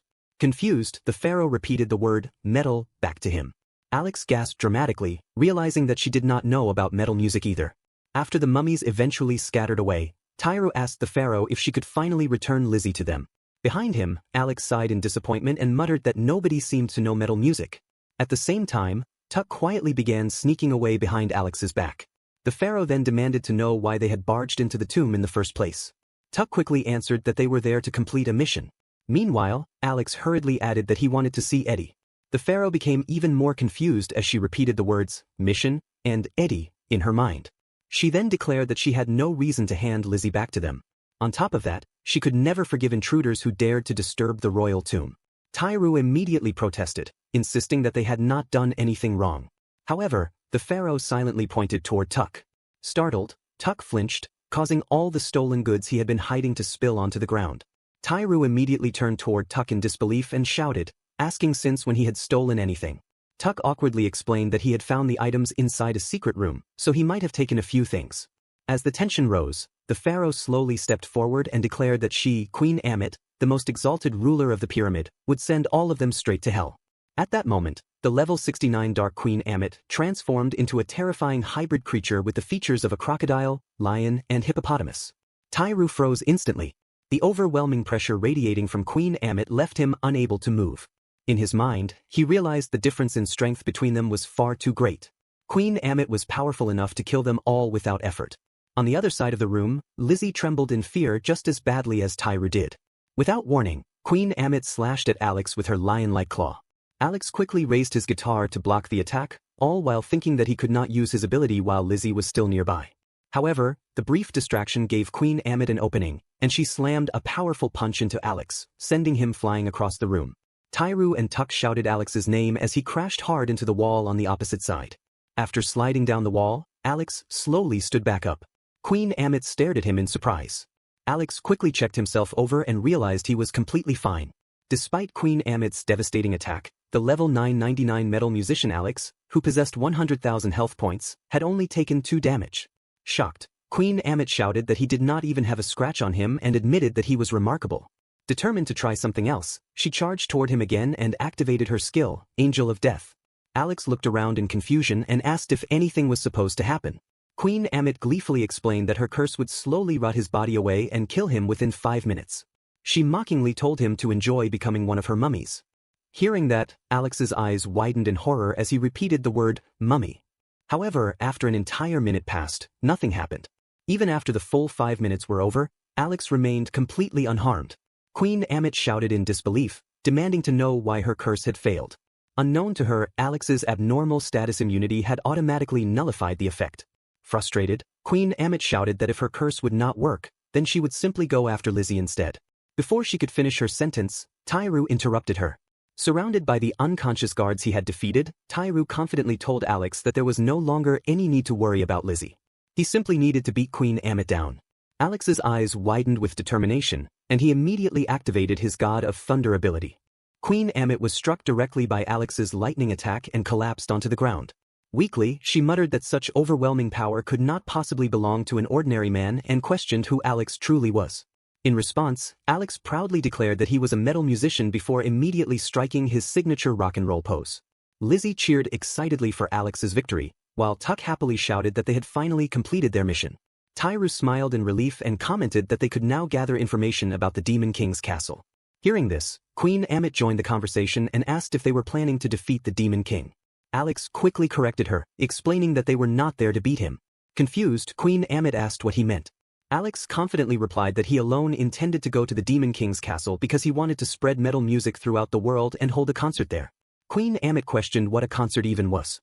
Alex enthusiastically explained that it was a gathering where musicians and bands performed for people. Passionately, he declared that he would help the Demon King scream out his thoughts and soul through music. He wanted to bring happiness to everyone with metal music, allowing people to unite as one through its power. According to Alex, metal music would even bring world peace. Tairu could only sigh to himself, thinking that Alex was once again saying completely ridiculous things. Even so, Tairu found himself smiling. Despite the dangerous situation, Alex's strange dreams somehow filled him with excitement. He wondered when the last time was that he had felt this alive. Tuck burst into laughter and declared that Alex looked incredibly cool. Meanwhile, Lizzie quietly sighed before realizing how warm and comforting Alex truly was. Unlike others, this party never looked down on her for being weak or low-leveled. They acknowledged her existence, protected her, and even became angry on her behalf. As she thought about Alex, Lizzie began to blush and quickly shook her head to clear those feelings away. She then resolved to herself that since she was traveling with them, she wanted to find something she could contribute as well. Queen Amit then remarked that Alex was a complete weirdo, just like another man she had met before. She revealed that both of them had been summoned into this world. Hearing that word, Alex immediately focused on it in surprise. Suddenly, a voice from behind disrespectfully called out to the pharaoh. Another strange individual had appeared before them. Queen Amit coldly told the newcomer that he was far too pushy. The mysterious man casually replied that he was only acting according to the Demon King's wishes. Alex's attention sharpened at the mention of the Demon King. The strange man then asked Queen Amit if she was finally willing to become one of the Demon King's subordinates. Queen Amit angrily refused, shouting that no matter how many times he came to her pyramid, she would never submit to anyone. The mysterious man simply stared at her with a smirk before calmly saying that violence it would be, then. In an instant he slammed Queen Amit's head into the ground. Queen Amit realized too late that the injuries she had suffered during the previous battle had left her weakened. As the man began to walk away, Queen Amit desperately lunged forward and grabbed at him. However, he effortlessly stopped her attack with one hand before throwing her violently back onto the floor. As the group watched the battle unfold before them, Tuck shouted in disbelief after seeing the mysterious man casually throw Queen Amit aside. Tyru gritted his teeth and remarked that the stranger was fighting her effortlessly. In Tyru's eyes, it was obvious that this man was far from ordinary. Nearby, Queen Amit angrily cursed at her opponent. Without warning, the strange man suddenly struck Queen Amit in the head with a powerful punch, sending her crashing to the ground once again. Tyru's eyes widened as he wondered what had just happened. The attack had been so fast that he could barely follow it. Alex watched the scene with visible discomfort, while Lizzie stood frozen in shock, unable to believe that everything had happened in the blink of an eye. Queen Amit's body trembled as she struggled to stand back up. The mysterious man looked down at her and mockingly commented on how weak she had become. He added that the Demon King would surely be disappointed in her. With a smirk on his face, he declared that they no longer had any use for her. Queen Amit responded with nothing but a furious glare. Meanwhile, Tuck and Lizzie continued staring anxiously at the battle unfolding before them. The strange man slowly raised his hand and coldly muttered goodbye. Accepting her defeat, Queen Amit closed her eyes in resignation. However, after several seconds passed in complete silence, she cautiously opened them again. To her surprise, Alex was now standing directly in front of her. The mysterious man stared at him in confusion and shock. Realizing who had intervened, he quietly muttered in disbelief, questioning whether it was truly him. Chapter 6 began immediately after Alex prevented Queen Amit's death.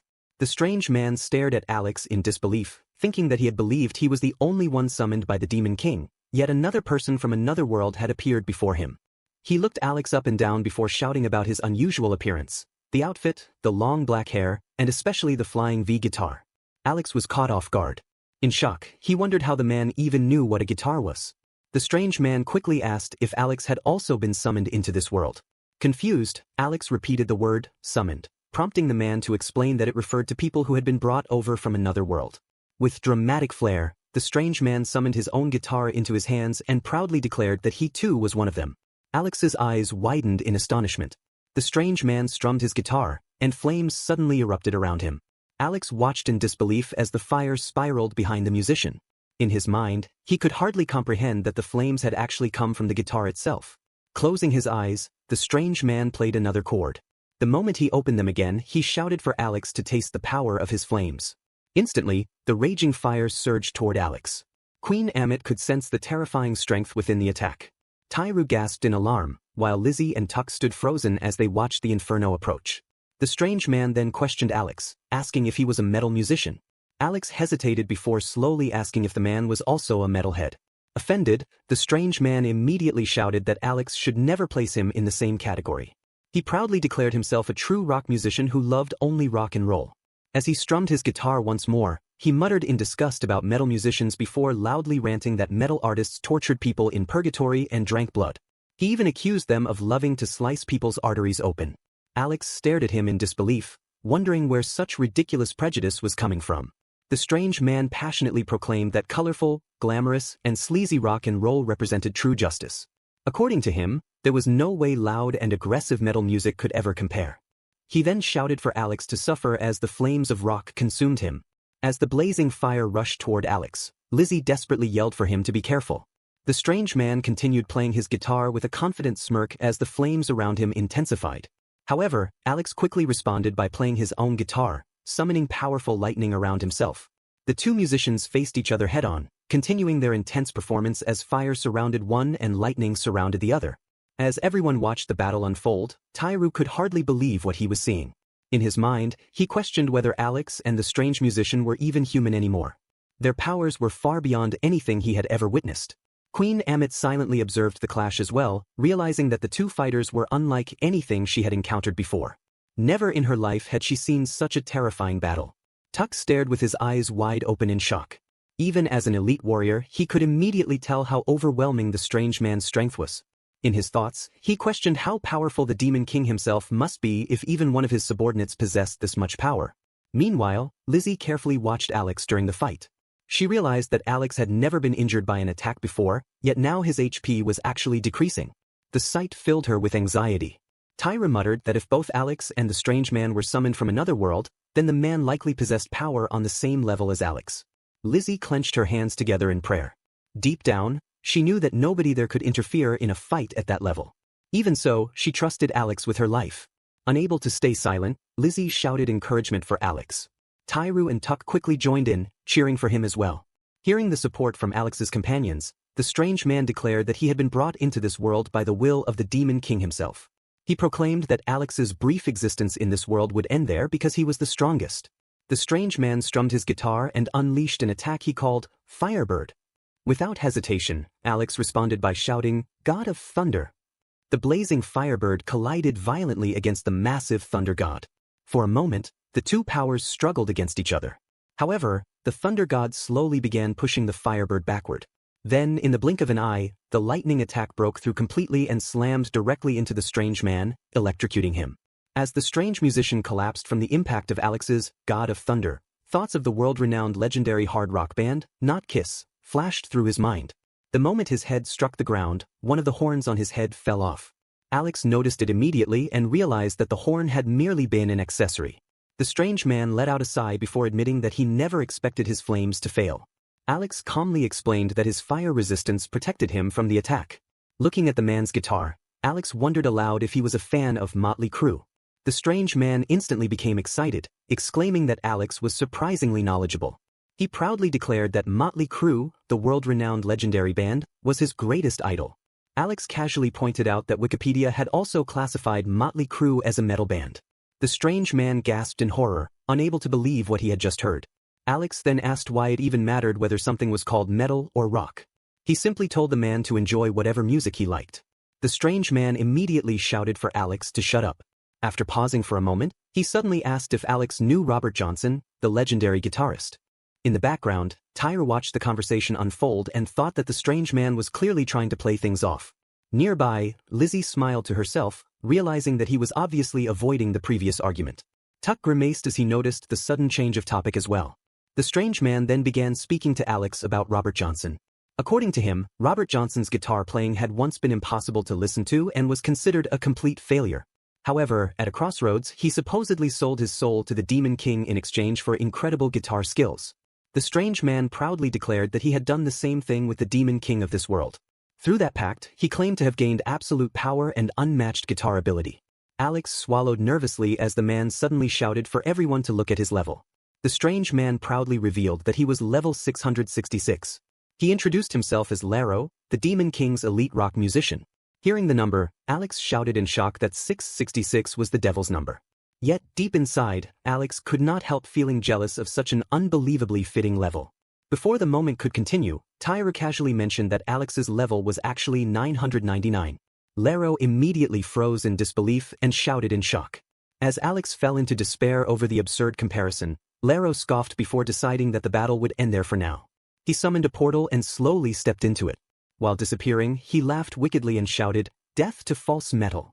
Alex instantly snapped out of his thoughts upon hearing the phrase. In his mind, he realized that "death to false metal" was actually a famous quote from the metal band Manowar. That meant Laro was still unintentionally influenced by metal despite all his complaints about it. Even after Laro vanished, the portal remained open. Tuck stared at it before asking if it led directly to the Demon King's castle. Tairu confirmed it with a nod. Alex fell deep into thought. Laro had come from the same world as him, and he had also mentioned making a pact with the Demon King. That meant the Demon King might know a way for Alex to return to his original world. No matter what awaited him beyond the portal, Alex knew he still had a responsibility to fulfill. As Alex stepped toward the portal, Tyra asked if he truly intended to go. Alex answered without hesitation that he did. Tyra then walked over and declared that he would come along as well. Alex smiled, happy that Taro was joining him. Tyra immediately corrected him, reminding Alex that his name was Tyra and that Alex should really try to remember it for once. Lizzie nervously stuttered before loudly declaring that she wanted to go too. She insisted that she wanted to stay with Alex. Alex smiled warmly and agreed. Meanwhile, Tuck continued staring at the portal. The thought of the Demon King waiting on the other side filled him with terror. His face grew pale and his entire body trembled in fear. Noticing this, Alex walked over and gently told Tuck that he did not need to force himself to come if he was afraid. Tuck immediately jumped and shouted for Alex to shut up. He stubbornly declared that he was coming too. With Alex there, he believed everything would somehow work out.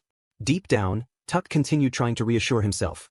No matter what the Demon King was like, no matter what horrors awaited inside the castle, he believed that if it was the four of them together, they could handle it.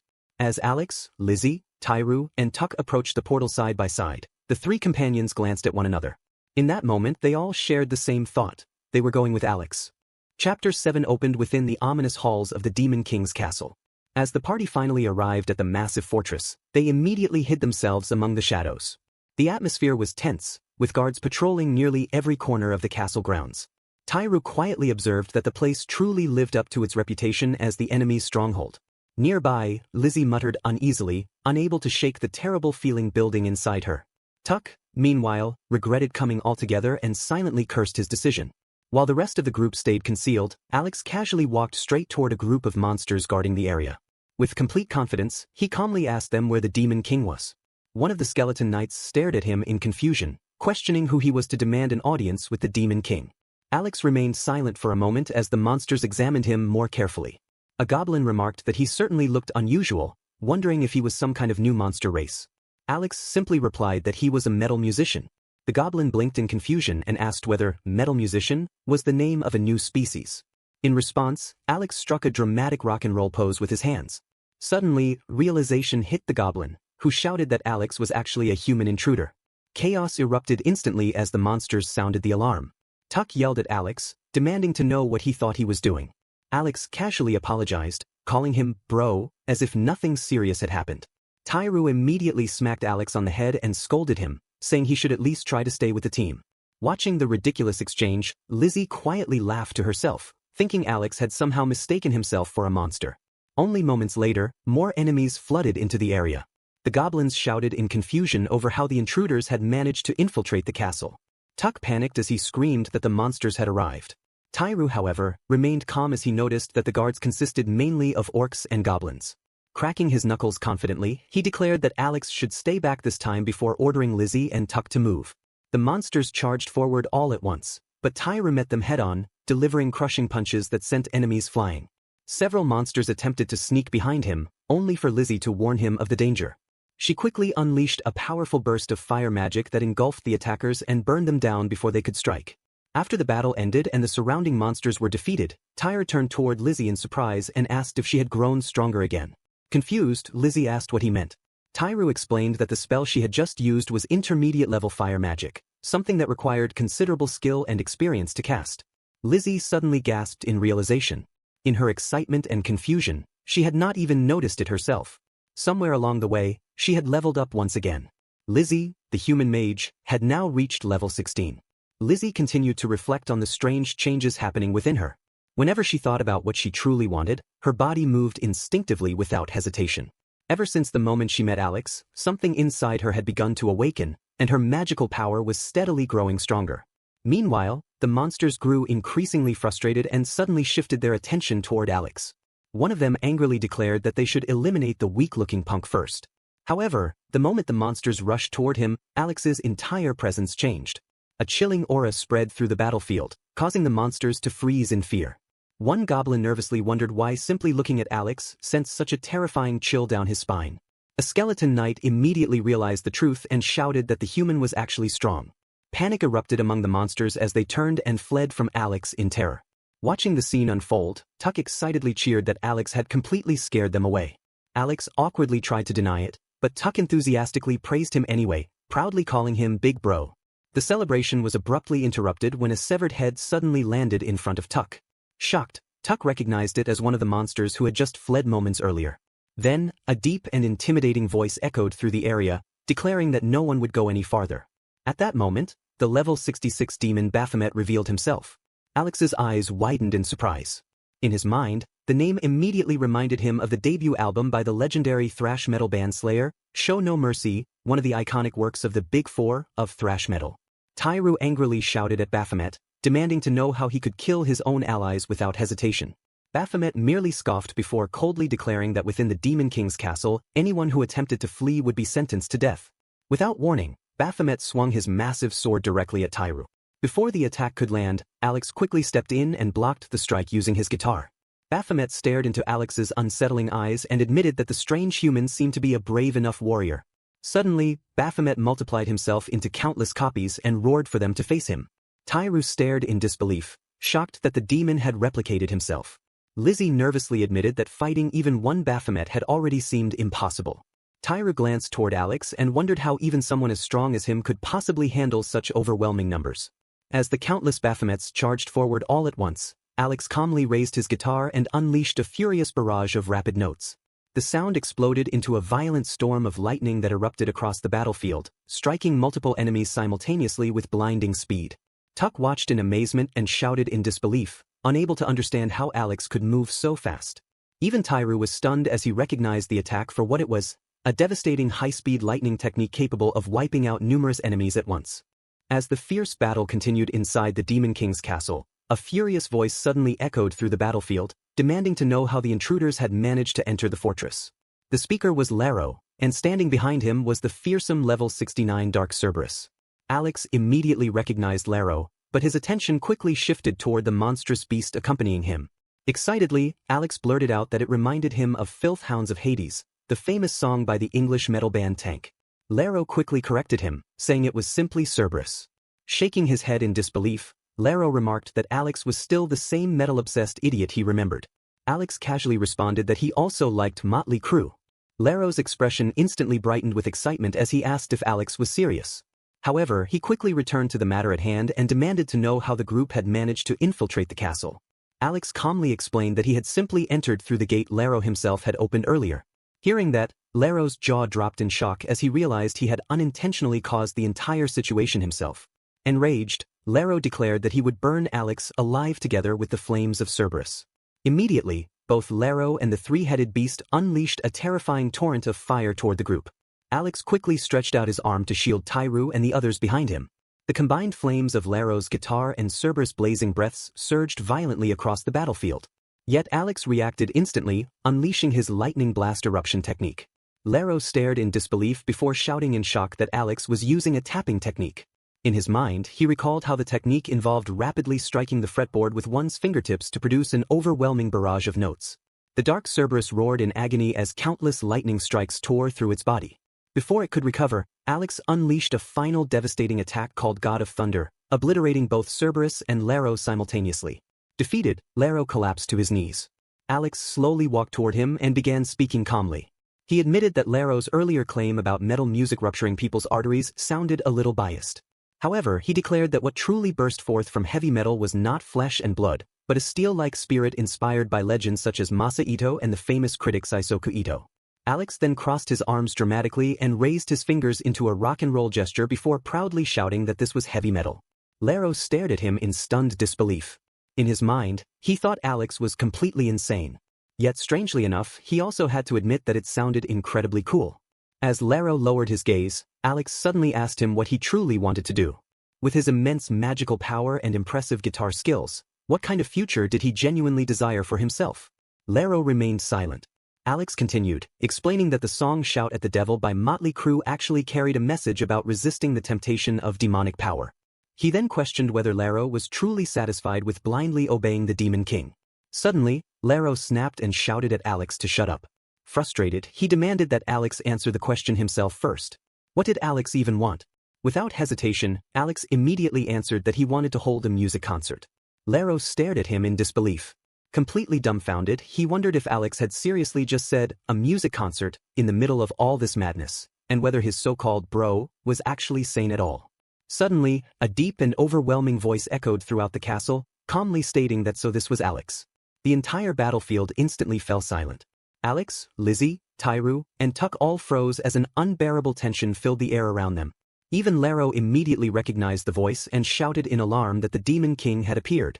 Within Alex's mind, he realized that the Demon King's voice alone carried an unimaginable weight and pressure. At that moment, Alex finally understood that this overwhelming presence truly belonged to the ruler of the demons. The Demon King slowly raised his hand and coldly remarked that Alex's power had become a genuine nuisance to him. However, he declared that he had no time to personally fight Alex at the moment. Without warning, the entire party suddenly began floating into the air. The Demon King calmly ordered them all to leave. As they were lifted higher, Alex shouted toward the Demon King, telling him to at least hear him out. Meanwhile, Tyru, Lizzie, and Tuck desperately reached toward Alex, calling out his name in panic. Alex also stretched out his hand toward his companions, trying to hold on to them before they were separated.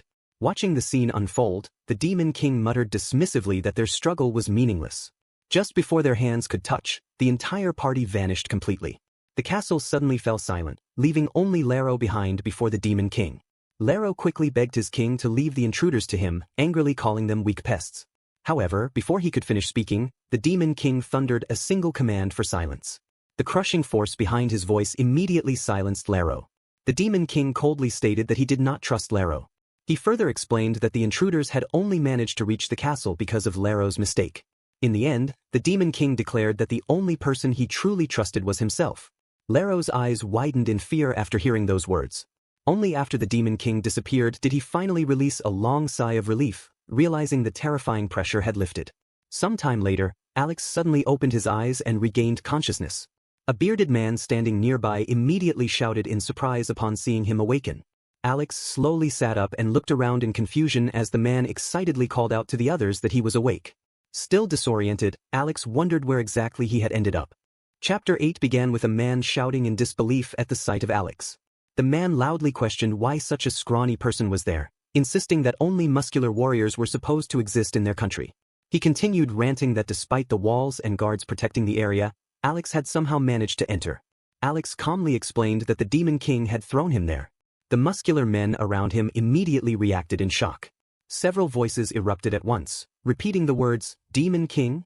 One man shouted that Alex must be friends with the Demon King, while another declared that it was obvious just by looking at his frightening face. Before Alex could defend himself, a black-haired muscular man stepped forward and told everyone to calm down. He firmly stated that judging someone solely by appearance was wrong. The other muscular men immediately greeted the man with respect. As Alex stared at him, excitement filled his mind. The man reminded him of Carmine Appice, the legendary pioneer of hard rock drumming, whose brother Vinny Appice had famously performed as Dio's exclusive drummer. A light-haired muscular man responded respectfully, saying that if Kamen believed so, then it must be true. Alex nearly gasped aloud. In his thoughts, he repeated the name Kamen, astonished at how similar it sounded. Kamen then turned toward Alex and asked for his name. After Alex introduced himself, Kamen explained that according to their laws, any intruder had to be captured and brought before the king for questioning. However, he assured Alex that he would listen to his full story afterward. Alex nodded in understanding. Before they departed, Alex glanced around the area and asked if he was truly the only one there. Confused, Kamen answered that of course he was the only intruder they had found. Alex quietly muttered to himself before falling into thought. He wondered if the others had been sent somewhere else. Still, he reassured himself that if it was his companions, they would probably be fine. When Alex finally arrived at the palace, the servants greeted him with a strange gesture, raising their fists while clasping one wrist with the other hand. The sight instantly thrilled him. In his mind, Alex recognized the pose immediately. It was the death to false metal sign from Kings of Metal by Manowar. As they arrived at the throne room, they were met by the sight of a muscular black-haired boy seated upon the throne. The young king immediately shouted in alarm, demanding to know if Alex was an outsider. He suspiciously questioned whether Alex might even be one of the Demon King's subordinates. Alex quietly muttered in disbelief, wondering how he could possibly be mistaken for one of the Demon King's followers. However, the king angrily ordered him to be silent. He declared that ever since Alex's arrival, nothing but misfortune had occurred, even death itself, and he abruptly sentenced Alex to execution. Kamen quickly objected, stating that condemning Alex without even giving him a proper hearing was far too reckless. The king, however, harshly dismissed him and ordered that Alex be thrown into jail immediately. He furiously demanded to know if Kamen understood the danger of releasing an intruder, accusing everyone around him of knowing nothing about safety. Kamen apologized, but the king's anger only intensified. He bitterly blamed Kamen for his father's death, shouting that it was entirely his fault. Another muscular man attempted to protest, insisting that the former king had sacrificed himself while trying to protect both Kamen and the country. Before he could continue, Kamen silently raised his arm, signaling for him to stop speaking. The king covered his face in frustration before declaring that leaving the country in Kamen's hands would be a terrible mistake. He complained that people like them, who lived below without responsibilities, had no understanding of the burdens he carried. Kamen lowered his gaze in silence. As the king continued his outburst, Alex quietly observed both his behavior and the sadness reflected in Kamen's expression. Later, after Kamen escorted Alex to the jail, he apologized for forcing him to witness such an unpleasant scene. Alex calmly replied that it was nothing to worry about. Kamen let out a small laugh before asking if Alex would listen to him for a moment. When Alex remained silent, Kamen began explaining. He spoke about the former king, describing him as a compassionate and admirable man who had sacrificed his life protecting the country and its people from monsters. The former king had left behind only his son, the current ruler. Because everyone pitied the boy for losing his father, they spoiled him excessively. Kamen recalled once telling the young prince that if someone appeared pitiful enough, another person would eventually come to save them. With a weary sigh, he admitted that the current king seemed to have taken those words far too literally.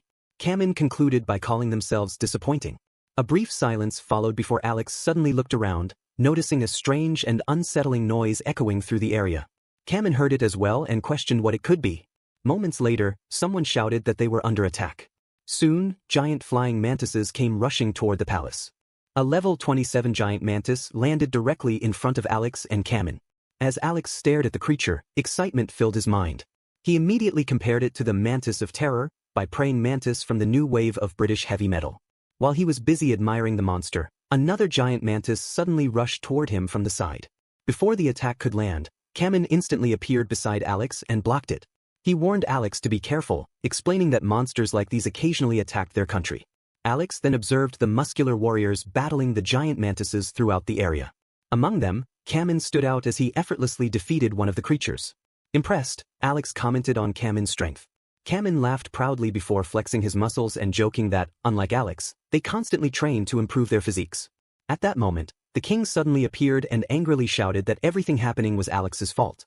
Alex and Kamen froze before turning toward the king. Kamen immediately called out to his majesty, but the king furiously pointed at Alex and accused him of bringing the monsters there. He demanded that Alex be killed at once before panicking and shouting for someone to do something about the situation. Their attention was suddenly drawn elsewhere when a loud voice warned everyone. Looking ahead, they spotted the level 29 giant mantis leader. Kamen stared at it in shock and shouted that it was enormous. One of the muscular warriors roared as he lunged forward with his spear and attacked the giant mantis leader. The creature swiftly leapt aside as the spear struck the ground. It let out a terrifying growl before swinging its massive front legs, sending the muscular warriors flying backward. Bruised and struggling to stand, the warriors were met with the king's furious yelling. He demanded to know what they thought they were doing, insisting that they had only enraged the monster further. The king criticized them for attacking a creature they could not defeat and panicked that their actions would only make things worse. Kamen stepped in front of the king to shield him and urged him to stay back. However, one of the giant mantises suddenly caught Kamen off guard and appeared directly before him. As the creature swung its sharp front leg toward him, Kamen's eyes widened in shock, his body freezing in place. In that instant, Alex broke free from his restraints, grabbed his guitar, and swiftly used it to intercept the giant mantis's attack before it could strike Kamen. Kamen gasped as Alex suddenly stepped in front of him. Alex prepared himself for a counterattack before strumming his guitar and activating his lightning barrage eruption. Bolts of lightning rained down upon the giant mantises, striking them repeatedly. One of the monsters paused midair, stunned by the overwhelming attack, before suddenly turning and attempting to flee. Kamen shouted that the creature was escaping and pointed out that they could no longer reach it from the ground. Alex glanced at his guitar pick and recalled that it was the same model used by Weinloi. With a confident motion, he swung his hand and unleashed his physical attack pick throwing technique. Sponsored by Jim Dunlop, the barrage of picks flew through the air and pierced the fleeing giant mantis directly through the head. The monster immediately died and crashed heavily onto the ground below. Everyone stared in shock, their jaws dropping at the unbelievable sight. Alex then turned toward the king and calmly told him that everyone there was risking their lives to protect him. He pointed out that the king's men were bruised, battered, and still continuing to fight for his sake. The king angrily shouted back that of course they were fighting for him because he was the king. He bitterly added that the situation was only happening because of their weakness and incompetence. Alex quietly listened to the king's outburst. His words reminded him of the time when he used to blame his parents and even his own face for everything wrong in his life. Interrupting the king, Alex explained that it was easy to blame others, one's surroundings, or one's circumstances. However, constantly shifting blame only meant leaving one's life in the hands of others, when a king should instead lead his own path. Before the conversation could continue, the supposedly defeated giant mantis suddenly rose back to its feet and lunged toward them once again.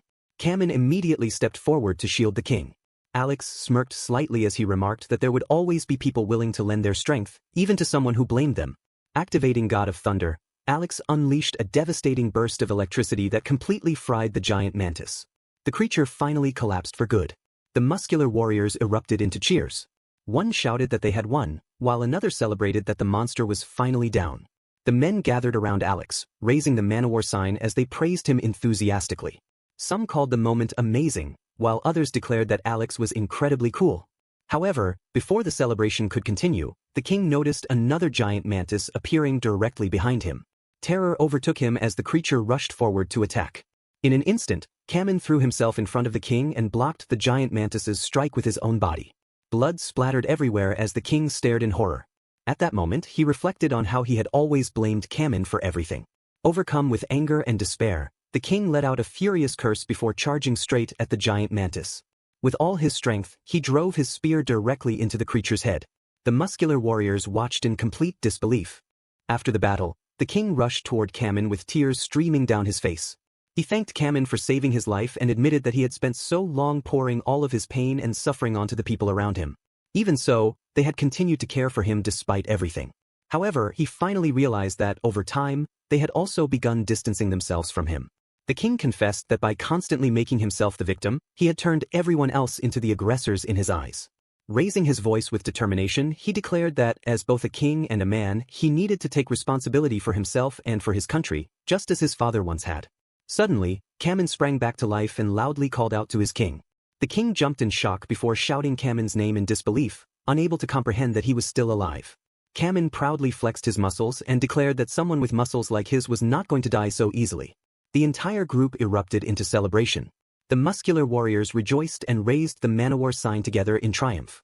Alex watched the scene with a smile, thinking that he needed to reunite with his team soon. However, he had no idea how he would return to them.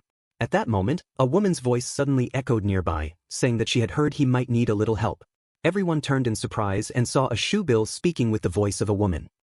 Chapter 9 began with Alex staring in shock at the sight of a shoebill. The king explained that she was the famous wandering fortune teller.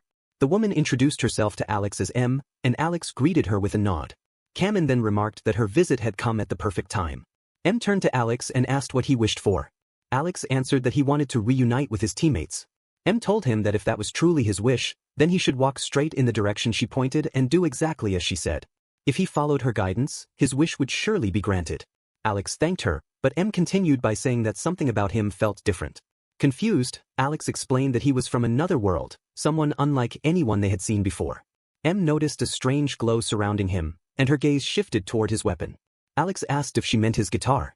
M replied that it was not simply a weapon, as it shared a much deeper connection with his soul. She advised him that, in times of crisis, he could ask the guitar for directions, and she was certain it would answer him. Alex muttered to himself in disbelief, wondering if she was seriously telling him to talk to his guitar. The king then called out to Alex and asked if he could also have one of the items Alex had thrown earlier. He declared that it would serve as proof of his determination as a king. If he ever returned to his old and terrible ways, he would remember this very day. Alex picked up a guitar pick and excitedly explained that it was made by Jim Dunlop and was an Ingve model. The king admitted that he did not understand any of that, though it certainly sounded impressive to him. As he accepted the pick, the king thanked Alex sincerely and proudly called him a guitar hero. Alex then grabbed a stylus pick and asked the king if he wanted one that looked stronger. The king quietly remarked that Alex seemed to have quite a collection of them.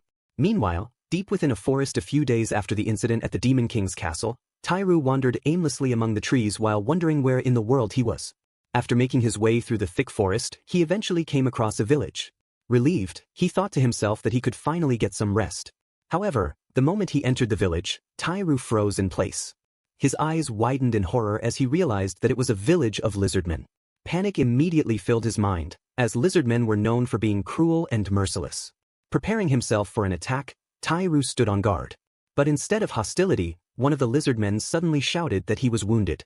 A few moments later, Tyre found himself resting inside a small hut, his wounds completely wrapped in bandages.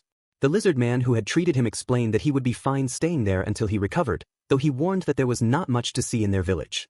Tyru remained silent as he looked around the hut and carefully examined his injuries. The lizard man suddenly laughed and remarked that Tyru looked confused. Startled, Tyru turned toward him. The lizard man explained that while there were certainly violent and crazed individuals among their kind, not every lizard man was the same. He added that every race had people like that, the good, the bad, and the ugly. Tyru lowered his head and apologized for his assumptions, agreeing with his words. However, the lizard man quickly waved it off and told him not to worry about it.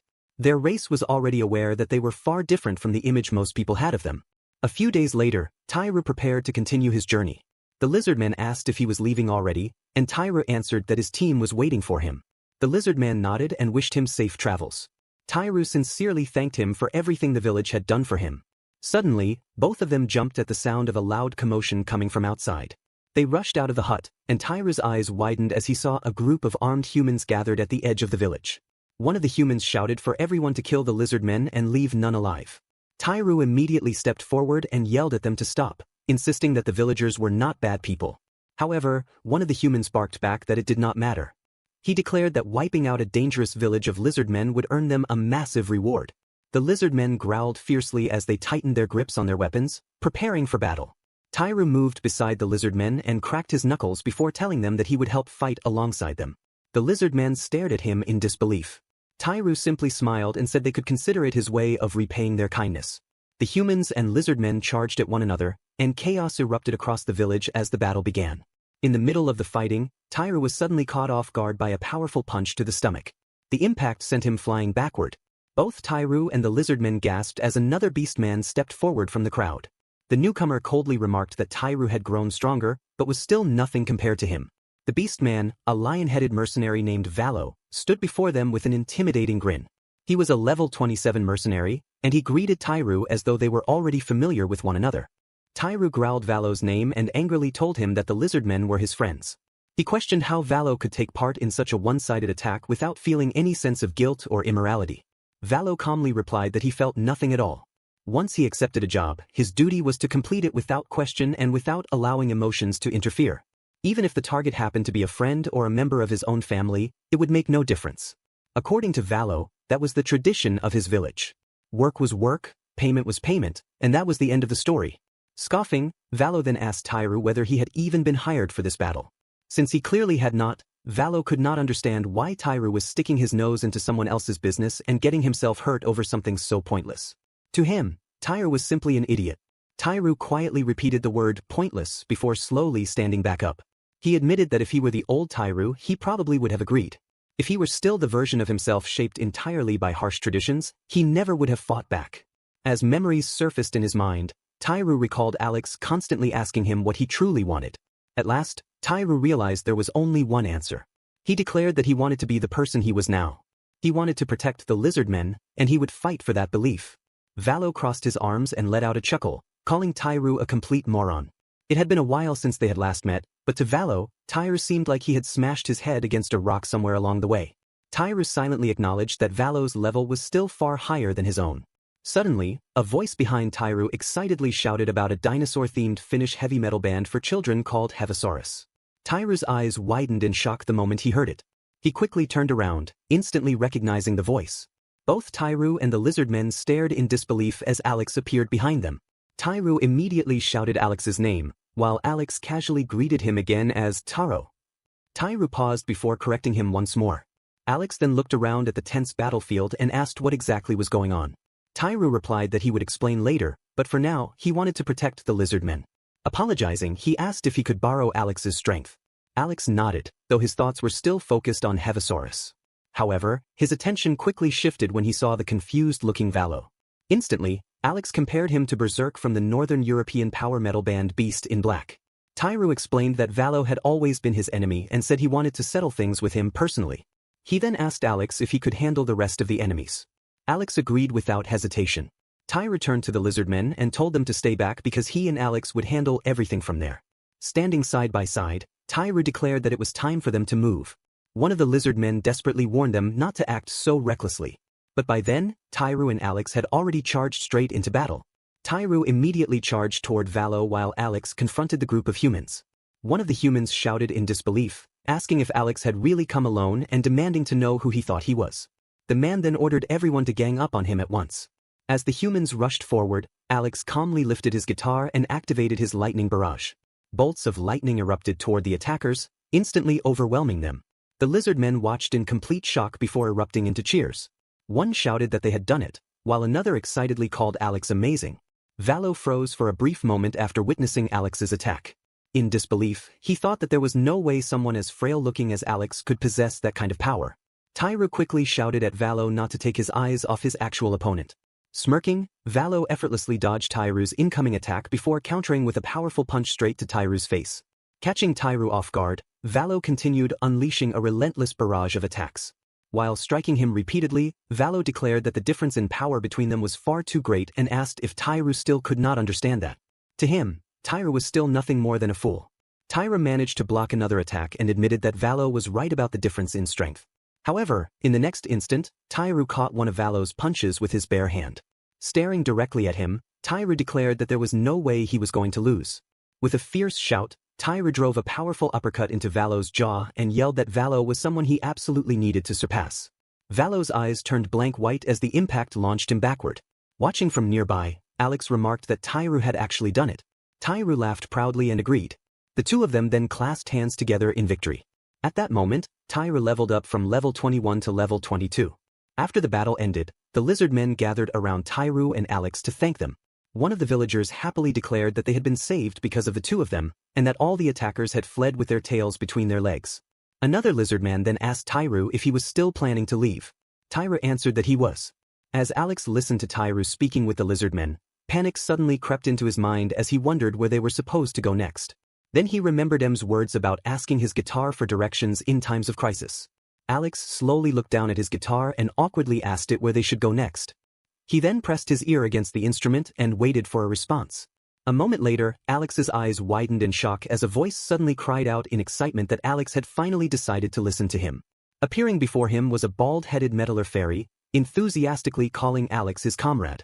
Chapter 10 began with the sudden appearance of a bald-headed metal fairy. The fairy proudly declared that he was the incarnation of the metal soul itself, a being brought into existence through Alex's deep love for heavy metal music. Hearing this, Alex gasped in amazement. In his mind, he immediately compared the fairy to Rob Halford, the legendary figure from Judas Priest, one of the most famous heavy metal bands in the world. Filled with excitement, Alex raised his hands in a rock and roll gesture and shouted that the great metal god was truly metal. The metal fairy laughed and told Alex that he could call him whatever he liked. Tairu commented that he had heard stories about resting souls dwelling inside legendary weapons. However, deep down, he could not help but think that this fairy looked nothing like what he had expected a fairy to be. The metal fairy then asked Alex if he wished to reunite with his companions. Alex nodded in response.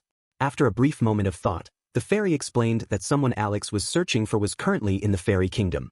Although bringing him there would not be difficult, the kingdom itself was facing a dangerous situation. Because of that, the fairy hoped Alex would lend the fairies his strength once he arrived. Without hesitation, Alex shook the tiny fairy's hand to show his agreement. The metal fairy burst into laughter before joyfully shouting, "Hallelujah!"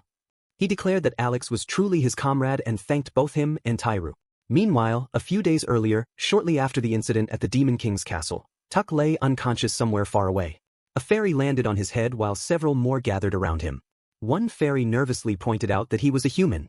Another repeated the observation in surprise, while yet another excitedly remarked that he was a real human. As the fairies watched carefully, Tuck slowly regained consciousness. Suddenly he jolted awake, startling the fairies and causing them to scatter in panic. Tuck stared around in shock and shouted in disbelief at the sight of the fairies. The frightened fairies hid behind flowers while cautiously observing his next move. Meanwhile, Tuck noticed just how many fairies surrounded him. An evil thought soon crossed his mind. He remembered hearing that bandits once sold fairies for extremely high prices. Grinning to himself, he realized that he had seemingly awakened atop a mountain of gold. One of the fairies nervously asked if Tuck was truly their savior. Tuck could only stare back in confusion. Seeing his reaction, the fairy began explaining an old prophecy. According to the legend, when the fairy kingdom faced a great crisis, a person arriving from Earth would appear and save their land. The explanation only left Tuck even more bewildered. The fairy continued, telling him that a horde of strange monsters had suddenly invaded the kingdom, and the fairies alone had no hope of defeating them. To make matters worse, their queen had fallen seriously ill and was confined to her bed, leaving the kingdom in complete chaos. The fairy flew closer to Tuck and excitedly declared that no human had ever stepped foot in their land before. Because of that, Tuck had to be the savior spoken of in the prophecy. Tuck, however, could only think that the fairy was far too close to his face. Clasping its tiny hands together, the fairy begged him earnestly. It pleaded with the great savior from Earth to rescue their kingdom. Tuck smirked to himself, thinking that being treated like a savior did not sound so bad after all. With confidence in his voice, he declared that they could leave everything to him. The fairies immediately burst into cheers and thanked him repeatedly. Without wasting any time, they quickly escorted Tuck away. One fairy invited him to stay as an honored guest at the castle, while another enthusiastically guided him toward the palace. Upon arriving at the fairy kingdom's palace, Tuck was treated lavishly. He was brought to the dining hall and served delicious food before later relaxing in a warm bath. Eventually he rested comfortably in a soft bed. Despite his earlier confidence, however, his true thoughts were far less heroic. He admitted to himself that if the monster situation became too dangerous, he would simply run away without hesitation. The following morning, Tuck was startled awake by the panicked cries of a fairy shouting that monsters had arrived. The fairies desperately pleaded for their savior to help them. Trying to maintain his brave act, Tuck loudly responded that he was on it. However, the moment they reached the scene, his confidence vanished completely. Staring at the enormous level 41 mechanical bird before him, Tuck could hardly process what he was seeing. He wondered if the creature was even alive at all. Panic quickly overtook him as he realized he had never encountered anything like it before, and its massive size only made things worse. Frozen in place, Tuck inwardly concluded that he was completely doomed. One of the fairies noticed his hesitation, but before anything else could happen, someone suddenly called out to him from behind. Tuck turned around and was stunned to see Alex and Tyru standing there. Relief immediately washed over him as he realized he had been saved. Excitedly, Tuck declared that Alex alone was worth 100 soldiers. Alex glanced toward the mechanical monsters and immediately associated them with "Screaming for Vengeance" by Judas Priest. Beside him, Tyra commented that punching those creatures directly would probably hurt, making the weapons given to him by the lizard folk much more useful. Equipping a pair of metal claws, Tyru swiftly charged forward as one of the mechanical birds lunged at him. With incredible speed, he slashed through the creature's leg and cleanly severed it. Feeling satisfied, Tyra briefly thought he had the upper hand. That confidence vanished instantly when the damaged mechanical bird attacked again without hesitation. Tyru narrowly dodged the strike and realized with alarm that these monsters felt absolutely no fear. Mechanical birds swarmed through the sky as Alex tracked their movements with sharp focus. To him, they were nothing more than flying enemies. With practiced precision, he launched his physical attack, pick throwing. The projectiles struck the mechanical birds in various places, metal fragments scattering through the air. Yet even after losing its head, one of the creatures continued charging straight at him. Alex swiftly dodged aside, realizing that destroying their heads was not enough to stop them. The machines would continue attacking regardless. Nearby, Tuck watched Alex and Tyru battle the relentless enemies. His body trembled uncontrollably, rooted in place by fear and frustration. Deep inside, he wished he possessed abilities like theirs. If only he were stronger. Unable to hold back his feelings, he muttered bitterly that Alex was lucky to be so powerful. The comment caught Alex off guard. Meanwhile, jealousy churned within Tuck. He admitted that he envied Alex's strength and wished he could be just as capable. After a brief pause, Alex confessed that he envied other people as well. Tuck stared at him in disbelief. Someone as strong as Alex could still envy others? Calmly, Alex explained that he admired Tuck's communication skills. He himself could not detect traps, nor did he possess the abilities of a thief. Tuck had talents that Alex would never have.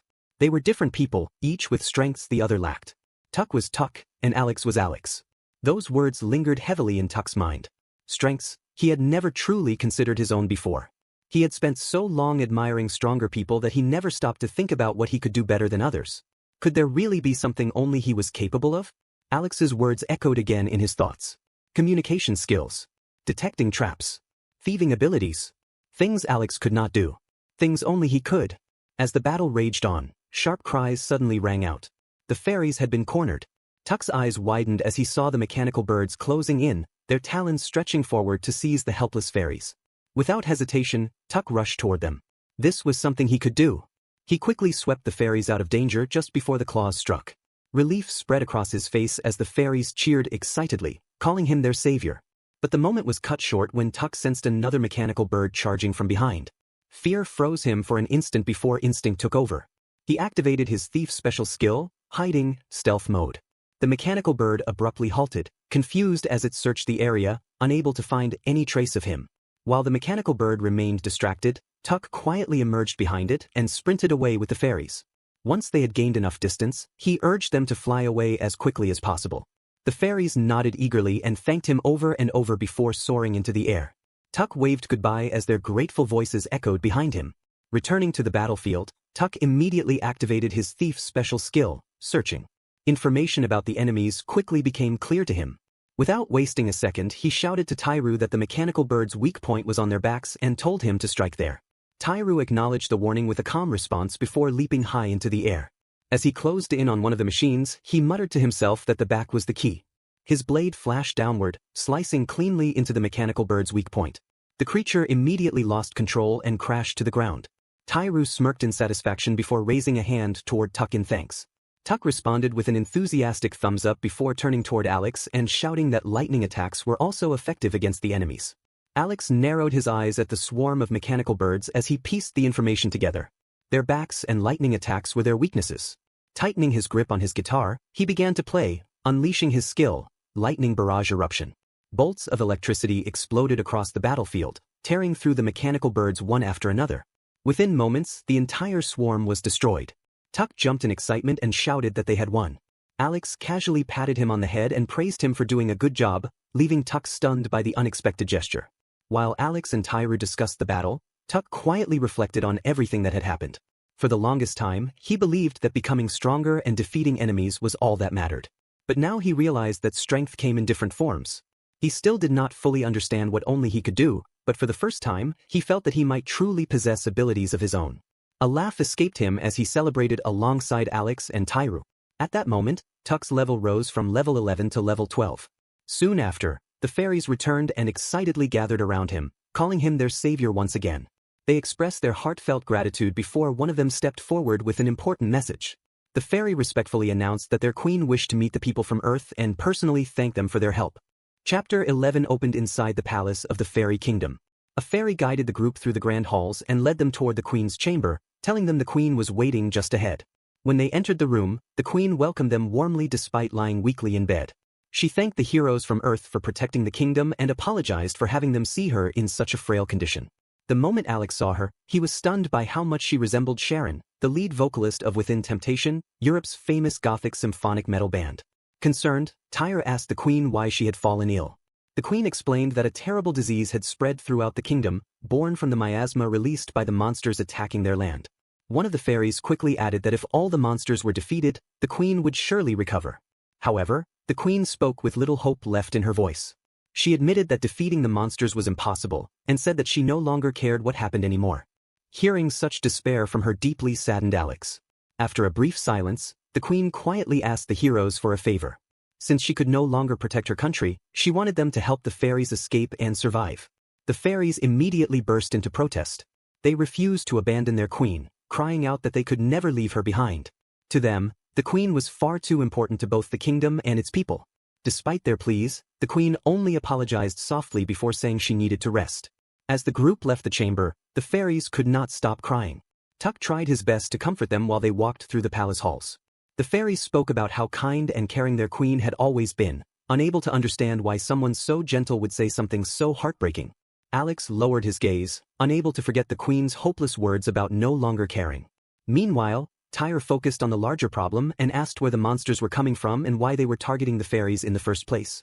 The fairies explained that everything was connected to a dark elf who had long held a grudge against their queen. Still, they could not believe the dark elf alone possessed enough power to command such a massive horde of monsters using only miasma. Determined to uncover the truth, Alex told the fairies to lead them straight to the source.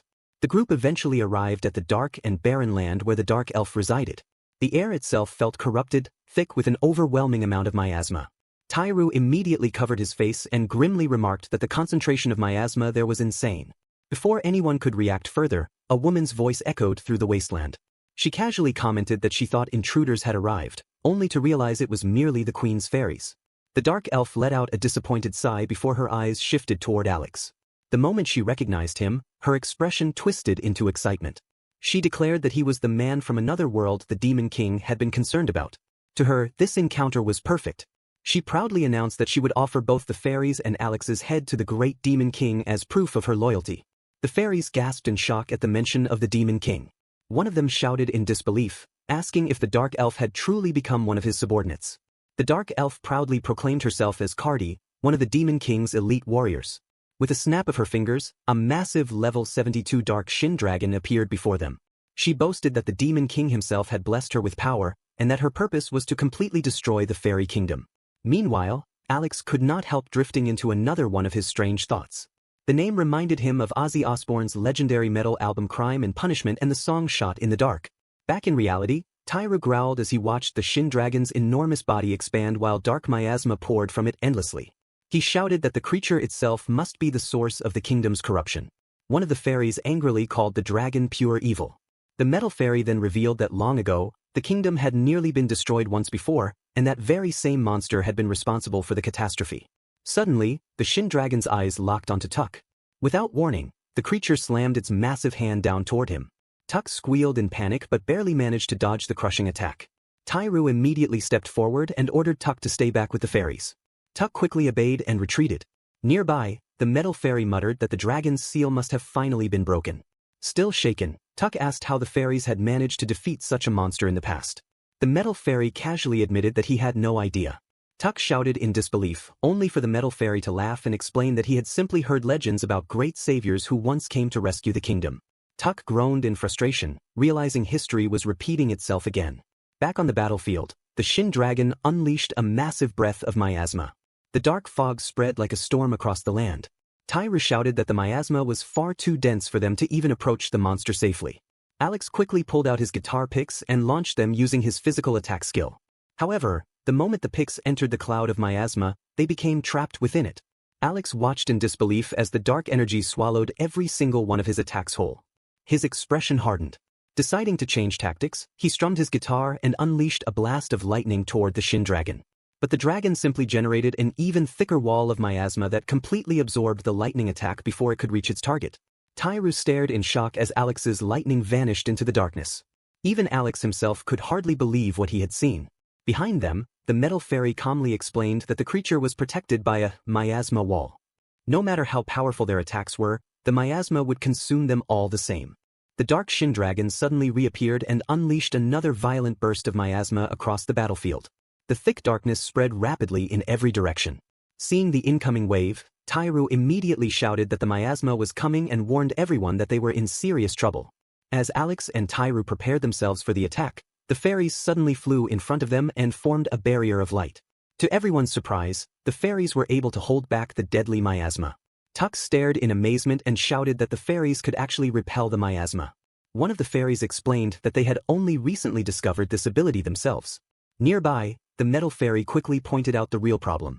Even if they could defend against the miasma, their attacks would still be useless unless they found a way to break through the dragon's miasma wall. Hearing that, Tuck immediately activated his special skill, searching. After analyzing the monster, he discovered that the dark Shin dragon's weakness was the light element. As he looked around, he noticed the glowing aura surrounding the fairies. Suddenly, realization struck him, and he shouted that he had figured it out. After listening to Tuck's explanation, the metal fairy understood the plan at once. The fairies could use their power to bless weapons with light energy, allowing attacks to pierce through the miasma barrier. Without wasting time, the fairies placed their blessings upon Tyru's weapons. However, they warned him that the dragon's miasma was incredibly powerful, and even with their blessing, there was no guarantee it would work. Tyru simply replied that there was only one way to find out. And if it failed, then so be it. With that fearless attitude, Tyru charged straight toward the dark Shin dragon. As he swung his weapon with all his strength, he roared and unleashed a powerful slash. This time, the attack successfully cut through the miasma wall, exposing the Shin dragon's true body. The moment the opening appeared, Tyru shouted for Alex to attack. Alex immediately strummed his guitar and activated his God of Thunder skill. A massive surge of lightning crashed directly into the exposed Shin dragon, electrocuting the monster until its body collapsed lifelessly to the ground. Tuck and the fairies erupted into celebration after witnessing the dragon's defeat. Meanwhile, Cardi only scoffed at the outcome. Unwilling to continue the fight, she opened a portal and escaped before anyone could stop her. Moments later, the portal vanished without a trace. Back at the fairy palace, everyone expected the queen to recover now that the miasma had disappeared. However, to their shock, the queen still remained weak and bedridden. Tuck shouted in confusion, unable to understand why she was still sick even though the miasma was gone. One of the fairies also questioned how such a thing could happen. The queen lowered her eyes quietly and softly said that it was enough already. At that moment, Alex suddenly began strumming his guitar once more. Tyru jumped in surprise, but Alex confidently declared that heavy metal might not be able to cure cancer yet, but someday it definitely would.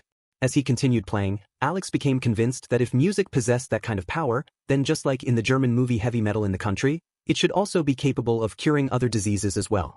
As Alex continued playing his guitar, the queen winced from the sheer volume of the music. The intense sound echoed throughout the chamber, rough and overwhelming against her ears. Yet despite the irritation, something strange began happening within her. Deep in her thoughts, she realized that the heavy burden weighing on her heart was slowly disappearing. The despair, exhaustion, and pain that had consumed her for so long were fading away together with the music. She could not understand what kind of music this was or why it affected her so deeply. Then suddenly, to everyone's shock, the queen began moving her head to the rhythm of Alex's performance. The fairies stared wide-eyed in disbelief as their queen started banging her head along with the heavy metal tune. A few moments later, the queen's complexion completely changed. The exhaustion that once covered her face had vanished, replaced by a refreshed and lively expression. One of the fairies excitedly cried out that Her Majesty looked healthy again. Tyru, Tuck, and all the fairies erupted into cheers upon seeing the queen finally recover. The queen sincerely thanked Alex for saving both her and the kingdom. Not only had he destroyed the miasma, but he had also cured the mysterious illness tormenting her. However, despite her recovery, sadness still lingered in her voice. She admitted that it all felt meaningless because her heart had still not returned to normal. Lowering her gaze, the queen confessed that she once truly loved her kingdom and cherished all the fairies dearly. In the past, they meant everything to her. But now, she could no longer feel the same emotions. She admitted that she no longer cared about the things she once treasured most, and that emptiness hurt her more than anything else. She hated becoming this kind of person, yet she did not know what was wrong with her. As Alex listened, he was reminded of painful memories from his past. He recalled the words of one of his former bandmates apologizing before abandoning heavy metal, saying it was enough and that Alex needed to face reality. Thinking back on those words, Alex asked the queen if she truly no longer cared about her kingdom and her people, or if the real problem was that she no longer cared about herself and her own happiness. He explained that everyone experiences moments when they grow tired, disappointed, or lose faith in themselves. But even during those times, a person should never completely give up on themselves. If they let themselves fall apart, they would eventually lose everything else as well. The queen sighed quietly and admitted that Alex was right. She realized that she truly had been neglecting herself all this time. Because of that, she believed she had become useless to both the kingdom and the fairies, and that she no longer deserved to remain their queen. After a brief pause, Alex calmly told her that she was doing just fine. He encouraged her to keep moving forward step by step. Those were words once spoken by his great teacher, Vi.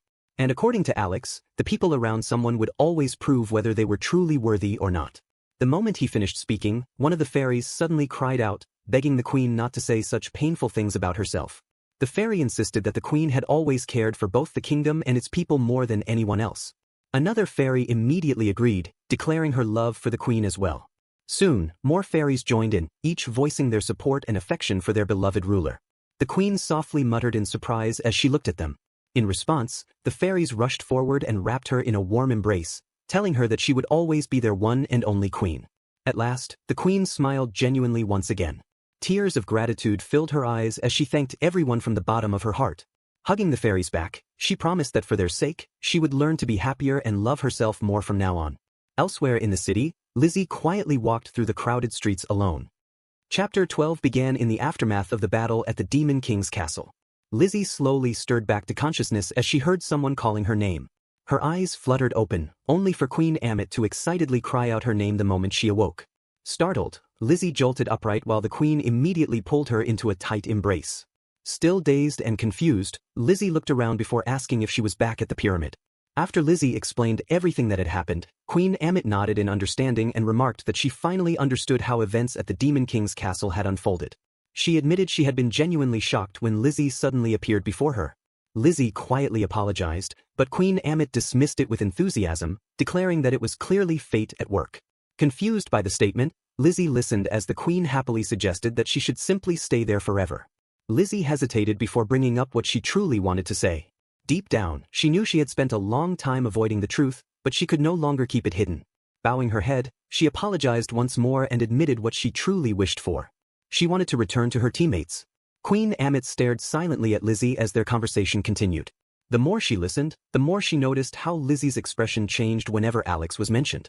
Each time his name came up, Lizzie smiled with unmistakable sincerity and happiness. Seeing that expression, Queen Amit sighed to herself and realized she had no choice but to support her feelings. Finally, the queen told Lizzie that she understood. However, before she left, she insisted Lizzie remain at the pyramid for a few more days so she could undergo a special magic training course. Since Lizzie wanted to become more useful to her party, this training would surely help her. Lizzie happily accepted the offer with a bright smile. Several days later, after Lizzie completed her training, Queen Amit loudly declared that there was no way she would allow Lizzie to travel alone. She insisted on accompanying her personally. Immediately, her servants panicked and protested. One warned that it would create serious trouble if the queen left for too long, since no one else could properly control the mummies. Another tearfully cried out, asking what would become of both the pyramid and the underworld in her absence. Groaning in frustration, Queen Amit finally shouted that she understood. Turning away with an irritated expression, she muttered bitterly about everyone being so nosy. But before her disappointment could grow further, Lizzie quickly reassured her that it was all right. After all, she had already received special training from Queen Amit herself. Queen Amit immediately returned to her cheerful mood and happily told Lizzie how adorable she was. Then, with a bright smile, the queen declared that if she could not accompany Lizzie herself, then Lizzie should at least take one of her children along in her place. She handed Medjed over to Lizzie and explained that through Medjed, Lizzie would still be able to borrow a portion of Amit's power. Of course, the strength would be somewhat weaker than the real thing, but it would still prove useful.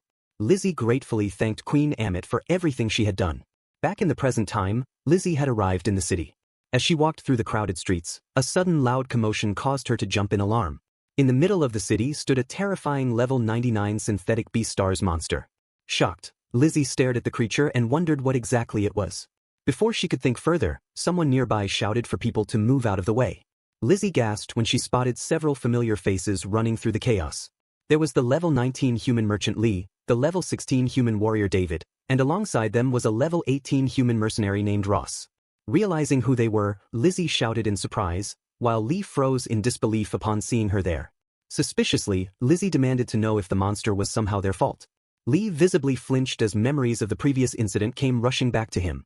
Nervously, he explained that they had only been trying to sell the strange egg and had no idea it would hatch into such a monstrous creature. Lizzie turned her attention back toward the synthetic Beastars. All around her, the city was falling into ruin. Buildings were being destroyed, and panic spread through the streets. Deep down, Lizzie knew she stood no chance against a monster of that level. Still, she resolved to at least reduce the damage as much as possible. Suddenly, Medjed spoke up, reminding Lizzie not to forget about her. Lizzie's eyes widened in surprise as Medjed suddenly began glowing brightly. In the next moment, the small creature transformed into Queen Amit's massive hybrid beast form. The transformed Amit let out a thunderous roar that shook the surroundings. Even with Amit's power before her, Lizzie could not help but think that things would be so much easier if Alex were there. Almost immediately after that thought crossed her mind, she heard someone shouting her name. Turning around, Lizzie saw Alex and the others running toward her. Tyru stared at the giant beast in disbelief and asked if it was really Amit. Tuck added in amazement that she was enormous. Lizzie quickly tried explaining that it was Amit, but at the same time not truly the real Amit herself. While everyone else focused on the transformed Amit, Alex's attention remained fixed on the synthetic Beastars. As he studied the creature more closely, he realized the monster's appearance resembled a bizarre fusion of legendary heavy metal musicians. He could recognize features reminiscent of Dio, Quiet Riot, Motley Crue, Judas Priest, Dokken, Y&T, Journey, and Queensryche all combined into one terrifying being. To Alex, it looked as though the monster had been summoned through the call of the greatest metal musician, Ronnie James Dio himself, creating some twisted heavy metal version of Live Aid here in Aid. Before anyone could react further, Lizzie cried out in horror as the synthetic Beastars overpowered and defeated Queen Amit's transformed form. At that moment, Tyru, Tuck, and Lizzie all called out to Alex at once. Alex looked toward them and silently nodded, already understanding what they intended to do. Lizzie quickly told him that she would get him somewhere safe so he could focus properly. Tyru declared that he would cover Lizzie's back, while Tuck enthusiastically cheered Alex on. However, the nearby villagers immediately protested in fear. They warned the group that it was far too dangerous to approach the monster. One villager shouted that even the giant beast from earlier had failed to defeat it, while another questioned how Alex could possibly think he stood a chance against such a creature. In response, Lizzie simply turned toward the frightened crowd with a calm smile and asked them to believe in him. Tuck confidently assured everyone that they could trust Alex without worry. Tyru added that everything would be fine because Alex was their proud teammate. Lizzie smiled warmly and declared that Alex was not only their teammate, but also their proud friend. Afterward, Lizzie began casting enhancement magic on Alex. As glowing buffs surrounded his body, Alex could feel the strength being entrusted to him. In his mind, he recognized the support flowing from Lizzie, Tyru, and Tuck. It was the power of everyone who believed in him. With fierce determination, Alex gripped his guitar and began to play. His fingers moved so passionately and at such incredible speed that everyone watching gasped in shock. Lizzie blinked in confusion and wondered aloud if there were suddenly two Alexes. Tyra quickly explained that there was still only one Alex, but his movements had become so unbelievably fast that they created afterimages, making it seem as though two of him were performing at once. Tuck excitedly shouted that it looked amazing, almost as if Alex had doubled his sound itself. Even Lizzie admitted that it felt like two separate fighters battling side by side. Alex's eyes burned with determination as he unleashed his technique, the God of Thunder, Double Guitar Edition. Thunder roared through the battlefield as his overwhelming performance struck the synthetic beast star's head on, finally knocking the monstrous creature out. Once the battle ended, the rest of the party rushed over to Alex as his body slowly returned to normal. Tuck proudly shouted that this was exactly what he expected from his big brother. Tyru casually threw an arm around Alex's shoulder and triumphantly declared their victory. The surrounding villagers were left stunned by what they had witnessed. One of them excitedly shouted, asking what that incredible performance had been. Another villager exclaimed that the sound Alex produced, mixed together with the roaring thunder, had been unbelievably powerful. Even though the music nearly burst his eardrums, he still wanted to hear more of it. Hearing their reactions, Alex struck a dramatic rock and roll pose with his hands and proudly declared that what they had heard was metal music. He announced that he would be holding a music concert soon, where everyone would get the chance to hear even more, and encouraged them all to attend. Later, after the group had walked away from the villagers, Tyra casually remarked that they had successfully gathered everyone together and asked if it was finally time to leave. Alex hesitated for a moment before asking if they were truly alright with following him and supporting his dream. He admitted that his next destination would once again be the Demon King's castle. Tyru, Tuck, and Lizzie all exchanged glances before smiling knowingly at one another, already understanding his answer without needing any further explanation. Tyru silently wondered what Alex would do next and how far his ambitions would carry him. Beside him, Tuck excitedly thought about how Alex might one day change the entire world. Meanwhile, Lizzie reflected on her own feelings. For the first time in her life, she felt as though she was finally walking the path she truly desired. Ever since meeting Alex, she had begun to feel capable of accomplishing far more than she once believed possible. She realized that she herself had changed because of him. In fact, it was not just her. People around Alex did not merely change, they evolved rapidly. Because of that, Lizzie wanted to discover who she would become if she continued walking beside him. More than anything, she wanted to learn more about Alex himself and remain by his side for as long as she could. When Alex asked whether they truly intended to follow him, Tyra answered first. He declared that of course he would stick with him, though Alex should not let it inflate his ego too much. In the end, it was simply the path Tyra himself wanted to take. Tuck enthusiastically shouted that he would come along too because he wanted to witness Alex's grand concert someday. Behind him, Lizzie quietly but firmly added that she would go as well. Hearing their answers, Alex smiled warmly at his friends. At that moment, Lizzie, Tuck, and Tyru all shared similar thoughts. Ever since meeting Alex, their worlds had completely changed. Alex himself reflected on how discovering metal music had changed his own world just as dramatically. Now, for the first time in his life, he had people who genuinely trusted him, companions he could proudly call his true friends from the bottom of his heart. Because of them, he decided he would pursue his dream without hesitation. With renewed determination, Alex looked toward his party and declared their next destination, the Demon King's castle. Alex, Tyru, and Lizzie all smiled confidently, while Tuck cheered excitedly as the group prepared to move forward together. Somewhere deep within the forest, Alex activated his God of Thunder ability. The moment he did, his guitar suddenly emitted a sharp sound before one of its strings snapped apart. Alex's face immediately turned pale as he stared at the broken string. He quickly informed the others about what had happened. Tuck reacted in shock, blurting out that Alex's weapon had broken. However, Alex shook his head and clarified that it was not truly broken. He simply needed to replace the string. Confused, Tuck asked what a string even was. Alex explained that the guitar used elixir strings. In his mind, he reflected on how those strings provided the same presence and power as conventional electric strings while still allowing detailed expression. To him, they were extraordinary guitar strings, possessing sound quality and durability incomparable to ordinary electric strings. The moment Tairu heard the word elixir, his expression changed. He explained that an elixir was the ultimate potion created through alchemy, capable of fully restoring both HP and MP, and that consuming one supposedly granted immortality. Surprised, Alex asked if Tairu actually knew about elixirs. Tairu answered that such items were extremely rare, but there happened to be a large town nearby where they might be able to gather information or trade for valuable items. Perhaps, if luck was on their side, they might even find an elixir there. When the group finally arrived at the town, Lizzie stared around in amazement and exclaimed that the marketplace was enormous.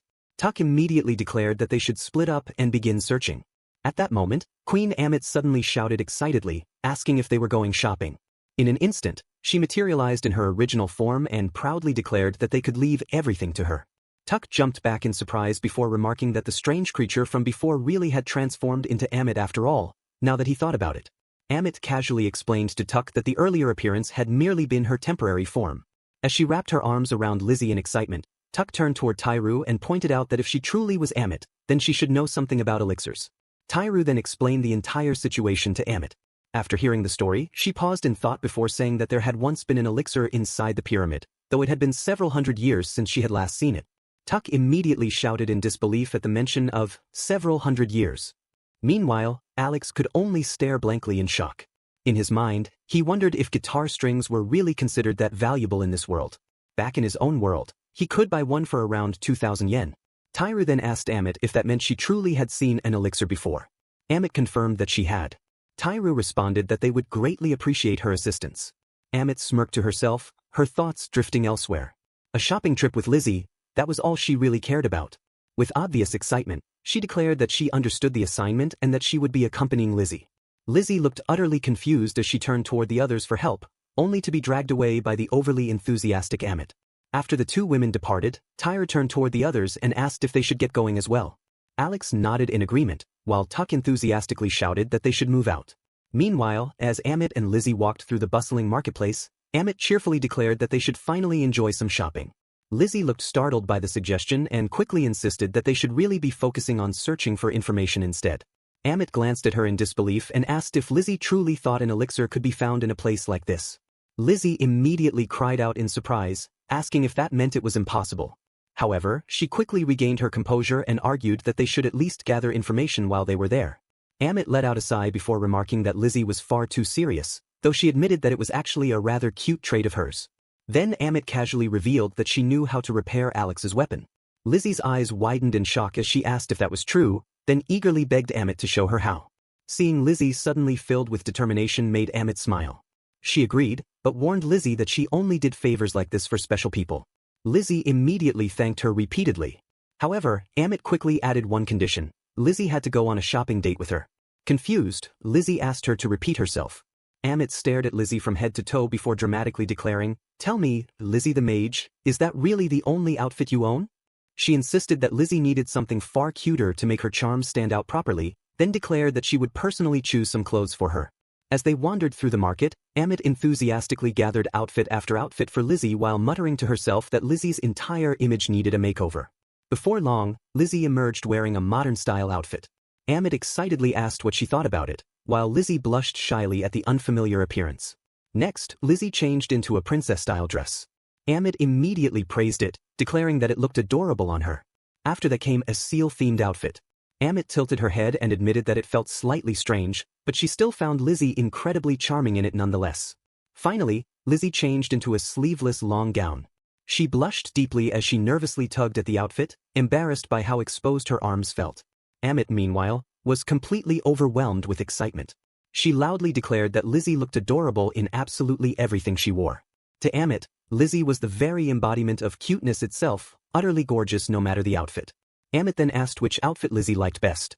Without hesitation, she declared that Lizzie could choose anything she wanted. In fact, she even offered to buy the entire marketplace for her. Lizzie immediately panicked and begged her not to do something so outrageous, shocked that Amit would even consider purchasing the whole market. Amit only grinned wider and told Lizzie not to be shy, explaining that she simply wanted to buy her a gift. As long as Lizzie was happy, then she would be happy as well. Touched by her kindness, Lizzie smiled warmly and thanked Amit before finally deciding on the outfit she wanted. Later, after spending a long time exploring the marketplace, Tuck suddenly suggested that they could perhaps use a giant catfish whisker as a replacement instead. Tairu turned toward him with a puzzled expression and asked what exactly he meant. Tuck proudly answered that a giant catfish whisker could work as a substitute string.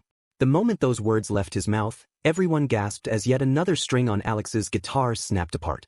Tairu immediately rejected the idea, bluntly stating that their only real option was still to find an elixir. Not long afterward, Lizzie and Queen Amit finally returned. Amit proudly presented the newly dressed Lizzie as though unveiling a masterpiece. Tuck stared at Lizzie in confusion and asked why she was dressed like that. Amit cheerfully explained that she and Lizzie had enjoyed a wonderful shopping date together, and in exchange, she would now provide them with some useful information. Tairu raised an eyebrow and asked what kind of information she meant. Lizzie then shyly revealed that she believed she could repair the guitar. The three men immediately shouted in shock. Tairu angrily complained that she should have mentioned that from the very beginning, while Tuck cried out that they had spent ages wandering around searching for answers. Amit simply waved their complaints aside and pointed proudly at Lizzie instead, asking whether they did not think she looked absolutely delightful. Lizzie immediately blushed from embarrassment. Amit then turned toward Alex and asked for his opinion. Alex blinked in confusion and asked what she meant. Amit clarified by asking whether he liked Lizzie's outfit. Alex calmly replied that if Lizzie herself liked the outfit, then he thought it was the best choice possible. He added that wearing what one truly liked was always the best option. Hearing that, Tuck quietly muttered to himself that Alex was incredibly cool. Lizzie smiled warmly and thanked Alex for his words. Afterwards, she turned back toward Amit and asked again about repairing Alex's weapon. Amit suddenly remembered and casually responded, "Oh right, that." She then asked Alex what kind of spirit resided within his weapon. Alex focused on his guitar and realized that the spirit inside it was the metal spirit. Almost immediately, a small metal fairy appeared before them with a smug scoff. When it reappeared moments later, it was holding a fresh set of guitar strings. Alex's eyes widened as he recognized them instantly. There was no doubt about it, they were genuine guitar strings. Elixir strings. Tuck shouted in disbelief, while Tairu stared in confusion and asked if that was truly an elixir. Tuck questioned whether elixirs were not supposed to be potions instead. Alex, equally confused, asked what they were talking about. A brief silence fell over the group before Tairu suddenly burst into laughter. Amused by the misunderstanding, he remarked that at least the issue had been resolved. He then declared that they should continue their journey. As the group resumed traveling, Tairu stated that their next objective was to gather more information regarding the Demon King's castle. Tuck and Lizzie enthusiastically cheered in agreement as they continued onward together. Chapter 13 begins after the party successfully repairs Alex's guitar. With their journey continuing, the group starts asking around for information about the Demon King's castle. However, despite all their efforts, Alex still fails to uncover any useful clues about its location. As Alex stands lost in thought, a voice suddenly calls out from behind him, asking if he is Alex. Turning around, Alex recognizes the wandering fortune teller. M confirms that it is indeed M, the mysterious seer they met before. M then asks Alex if he and his companions are heading toward the Demon King's castle. Alex replies that they are. Tairu quietly wonders how M could possibly know their destination since no one in the group mentioned it aloud. Closing her eyes, M attempts to search for a vision. Yet after a moment, she admits that she can see nothing. She explains that the Demon King's immense power is interfering with her sight. Hearing this, Alex mutters the words, "the Demon King," under his breath. M continues by saying that the castle lies somewhere across the sea, and that there should be a route through the ocean ahead. After wishing the group luck, M walks away. Tairu asks the others what they think about M's words. Tuck mutters in disbelief, while Alex confidently says that thanks to M, he was reunited with everyone and even met the spirit of metal music. Because of that, he believes they can completely trust her. Thinking carefully about the clue, Tairu repeats the words, "across the sea," before noticing a port town nearby. Lizzie confirms that it is indeed a port town. Excited by the thought of traveling overseas, TCK leaps into the air and enthusiastically declares that they are heading to the sea. Later, the party arrives at the bustling port town of Portway. Eager to help, Tuck tells the others that he will ask around for any ships willing to sail across the sea. Spotting an old man nearby, he waves him over and loudly calls out to him. After hearing Tuck's request, the old man sighs heavily and asks if wants to board a ship. Unfortunately, the man explains that it is impossible at the moment. Confused, Tuck asks why no one is sailing. The old man explains that merfolk have recently been attacking ships at sea, making the waters far too dangerous. Several sailors have already fallen victim to the creatures. Tuck curses in frustration, but before he can ask another question, a younger man approaches and adds that no sailor in any port town dares to set sail anymore. Although everyone is troubled by the situation, there is simply nothing anyone can do. As the two men begin walking away, the younger man apologetically waves goodbye to Tuck. Meanwhile, the old man mutters that if things continue this way, everyone in the town will eventually starve. Left worried, Tuck asks the group what they should do next. At that moment, Alex's excitement suddenly rises. The mention of merfolk reminds him of Mermaid, a song by the band Amorphous, known for their mournful music that blends folk influences with melodic death metal. The track comes from the album The Beginning of Times. Tairu snaps Alex back to reality by calling for his attention. Alex responds casually before confidently speaking to the two men. He tells them that his group will handle the merfolk problem themselves. Shocked, the men stop in their tracks and ask what he means by that. Alex boldly asks if they would help the group cross the sea should they succeed in dealing with the mermaids. The younger man stares at him in disbelief before shouting that he clearly has no idea what he is talking about. The ocean is far too dangerous, and the merfolk are terrifying. No sailor would ever dare sail toward the waters where those creatures lurk. The party is left stunned by the younger man's intense reaction. For a moment, no one says a word. Then, from somewhere behind them, a cheerful voice suddenly calls out, asking what is going on. As the group turns toward the source of the voice, the newcomer comments that the situation sounds very interesting. The old man immediately recognizes the stranger and asks who is supposed to be. With confidence, the man introduces himself as Captain Rolf of the pirate crew Arv. Hearing the word pirates, Alex's imagination instantly races toward pirate metal, reminding him of Running Wild, one of Germany's leading power metal bands known for its pirate-themed music. The old man angrily shouts, complaining about strange people suddenly gathering around the port town, before cursing the pirates. Captain Rolf calmly tells him not to be so defensive. He points out that in difficult times, people should be helping each other instead of pushing one another away. The two townsmen eventually storm off in frustration. Watching them leave, Captain Rolf remarks that pirates clearly are not welcome in the town. He then turns toward Alex and casually explains that his crew is also facing problems of their own. However, if Alex and his companions truly intend to deal with the merfolk, then the pirates would gladly help them travel across the sea afterward. Tairu excitedly asks if he is serious, then quickly thanks him for the offer. Later, Captain Rolf's ship finally sets sail into the open sea. As the vessel drifts farther from shore, a soft and soothing voice echoes across the waters. Alex immediately reacts to the mysterious sound, while Captain Rolf explains that the merfolk are known for their singing. According to sailors, their songs can induce sleepiness or even cause hallucinations, often leading ships to crash and sink. The expressions on both Alex and Tuck's faces darken uneasily at the warning. Captain Rolf continues by saying that once a ship sets sail, hearing the merfolk's voices becomes almost inevitable.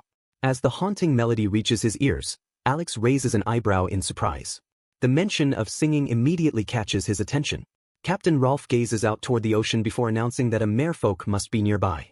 In the distance, perched upon a lonely rock surrounded by the waves, a mermaid can be seen singing into the sea. After spotting the mermaid perched on the rock, the group watches as she continues singing into the sea. Both Tairu and Lizzie stare in amazement, asking if she truly is a mermaid. Suddenly, Captain Rolf shouts at everyone to stop listening to the song, warning them that they will become hypnotized if they keep hearing it. In response, Tairu and Tuck quickly cover their ears. The mermaid calmly announces that her kind is superior among all merfolk. They are known as the singers of the sea, and hypnosis is far from the only power they possess. As she finishes speaking, she releases an extremely high-pitched note. At once, screams erupt across the ship. Tuck cries out that his head feels like it is about to explode, while Tairu realizes in panic that even covering their ears does nothing to block the sound. Watching their suffering, the mermaid smugly thinks to herself that the song is specially designed to destroy the brain from the inside. Tairu desperately shouts that everyone will die if this continues. Tuck yells back that there is no way to strike the mermaid from such a distance.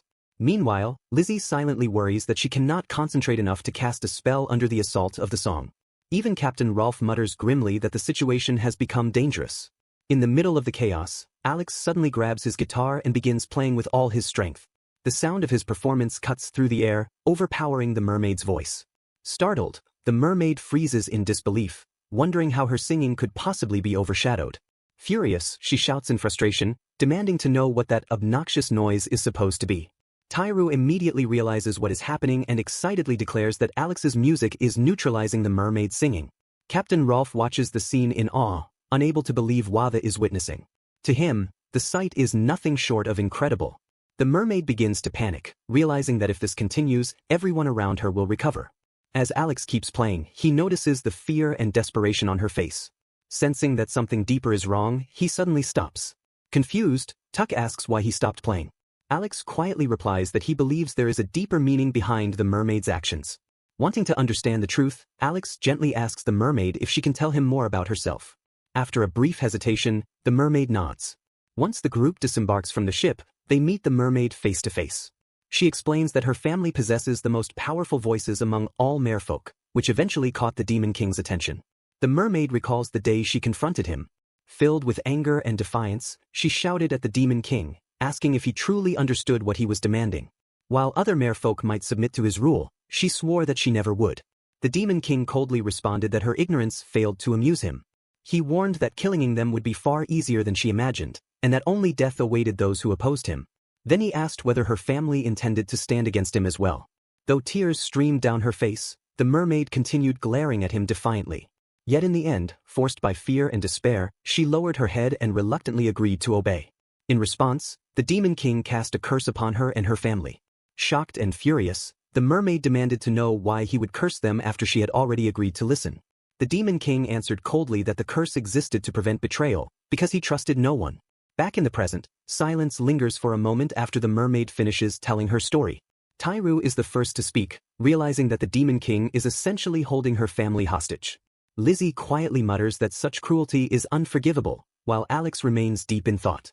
Mello admits that she regrets everything as well. More than anything, she wants revenge against the Demon King. Hearing this, Alex asks if she truly means it. When she confirms her hatred, Alex casually invites her to join their journey since the group is already heading toward the Demon King's domain. For a brief moment, Mello pauses in surprise.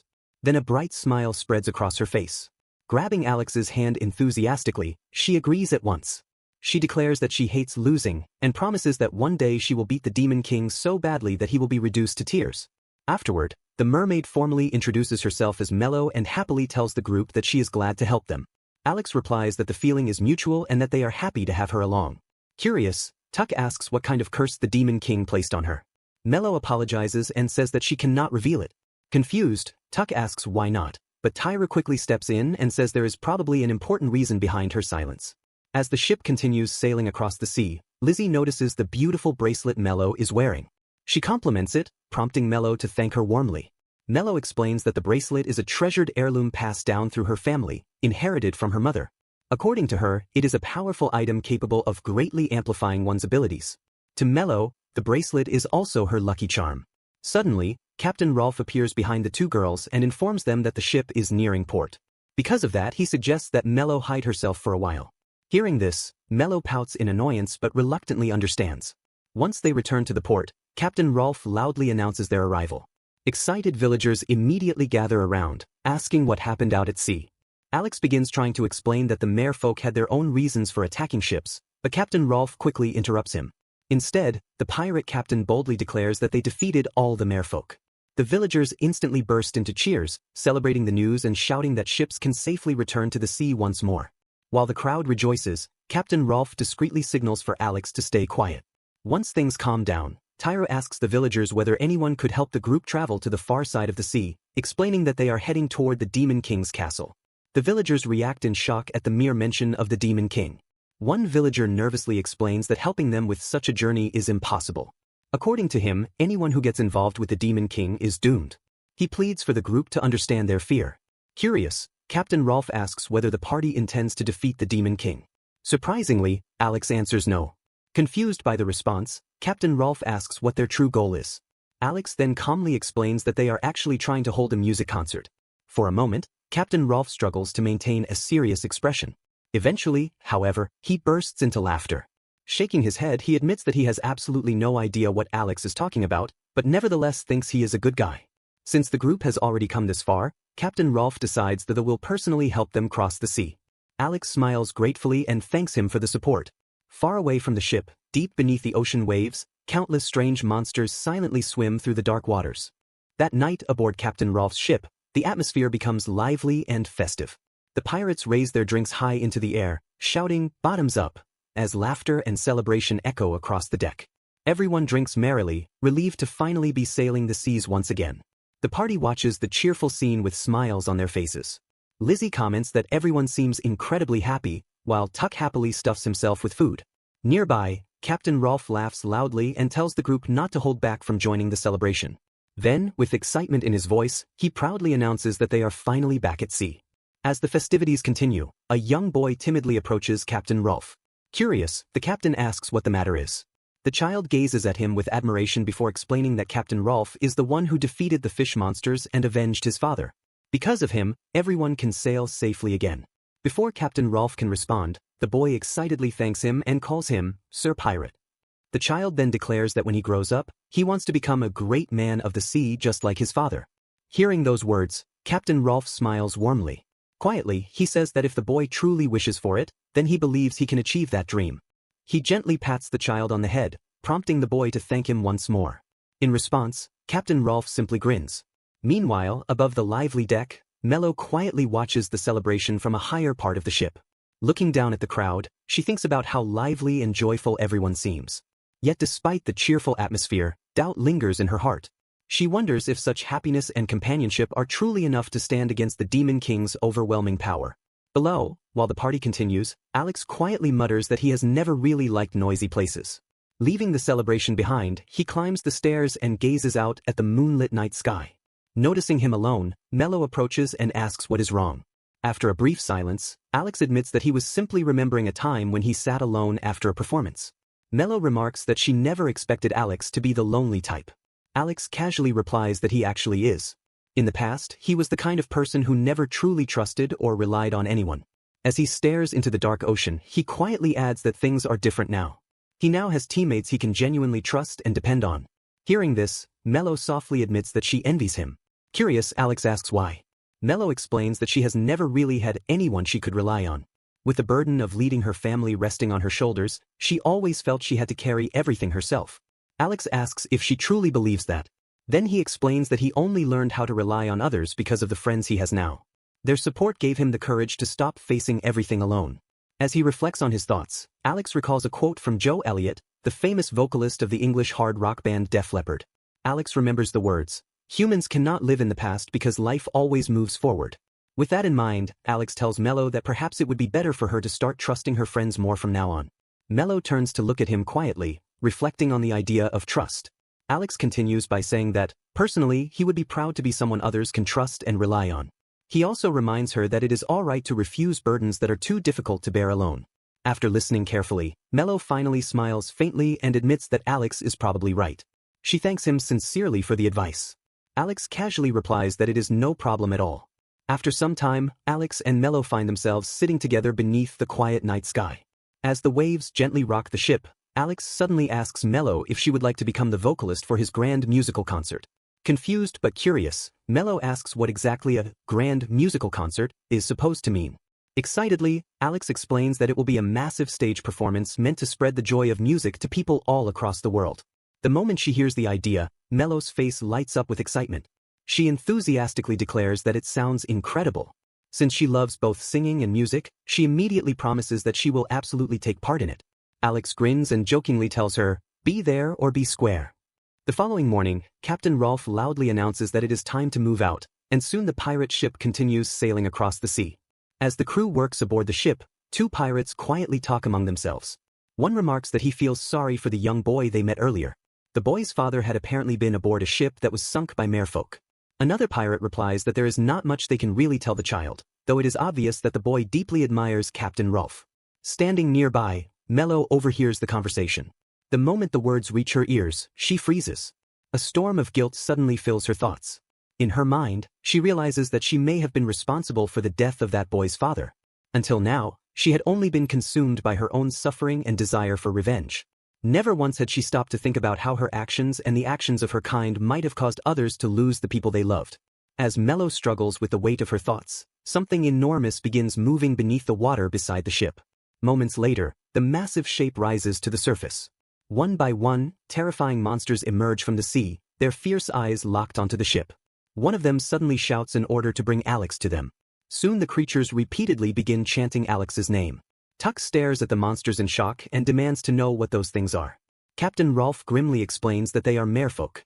Hearing this, Tuck can barely hide his disbelief. The party then turns its attention toward the apparent leader of the merfolk. The creature glares at them before loudly declaring that they are acting under the Demon King's orders. The leader commands the others to capture the group and force them to walk the plank.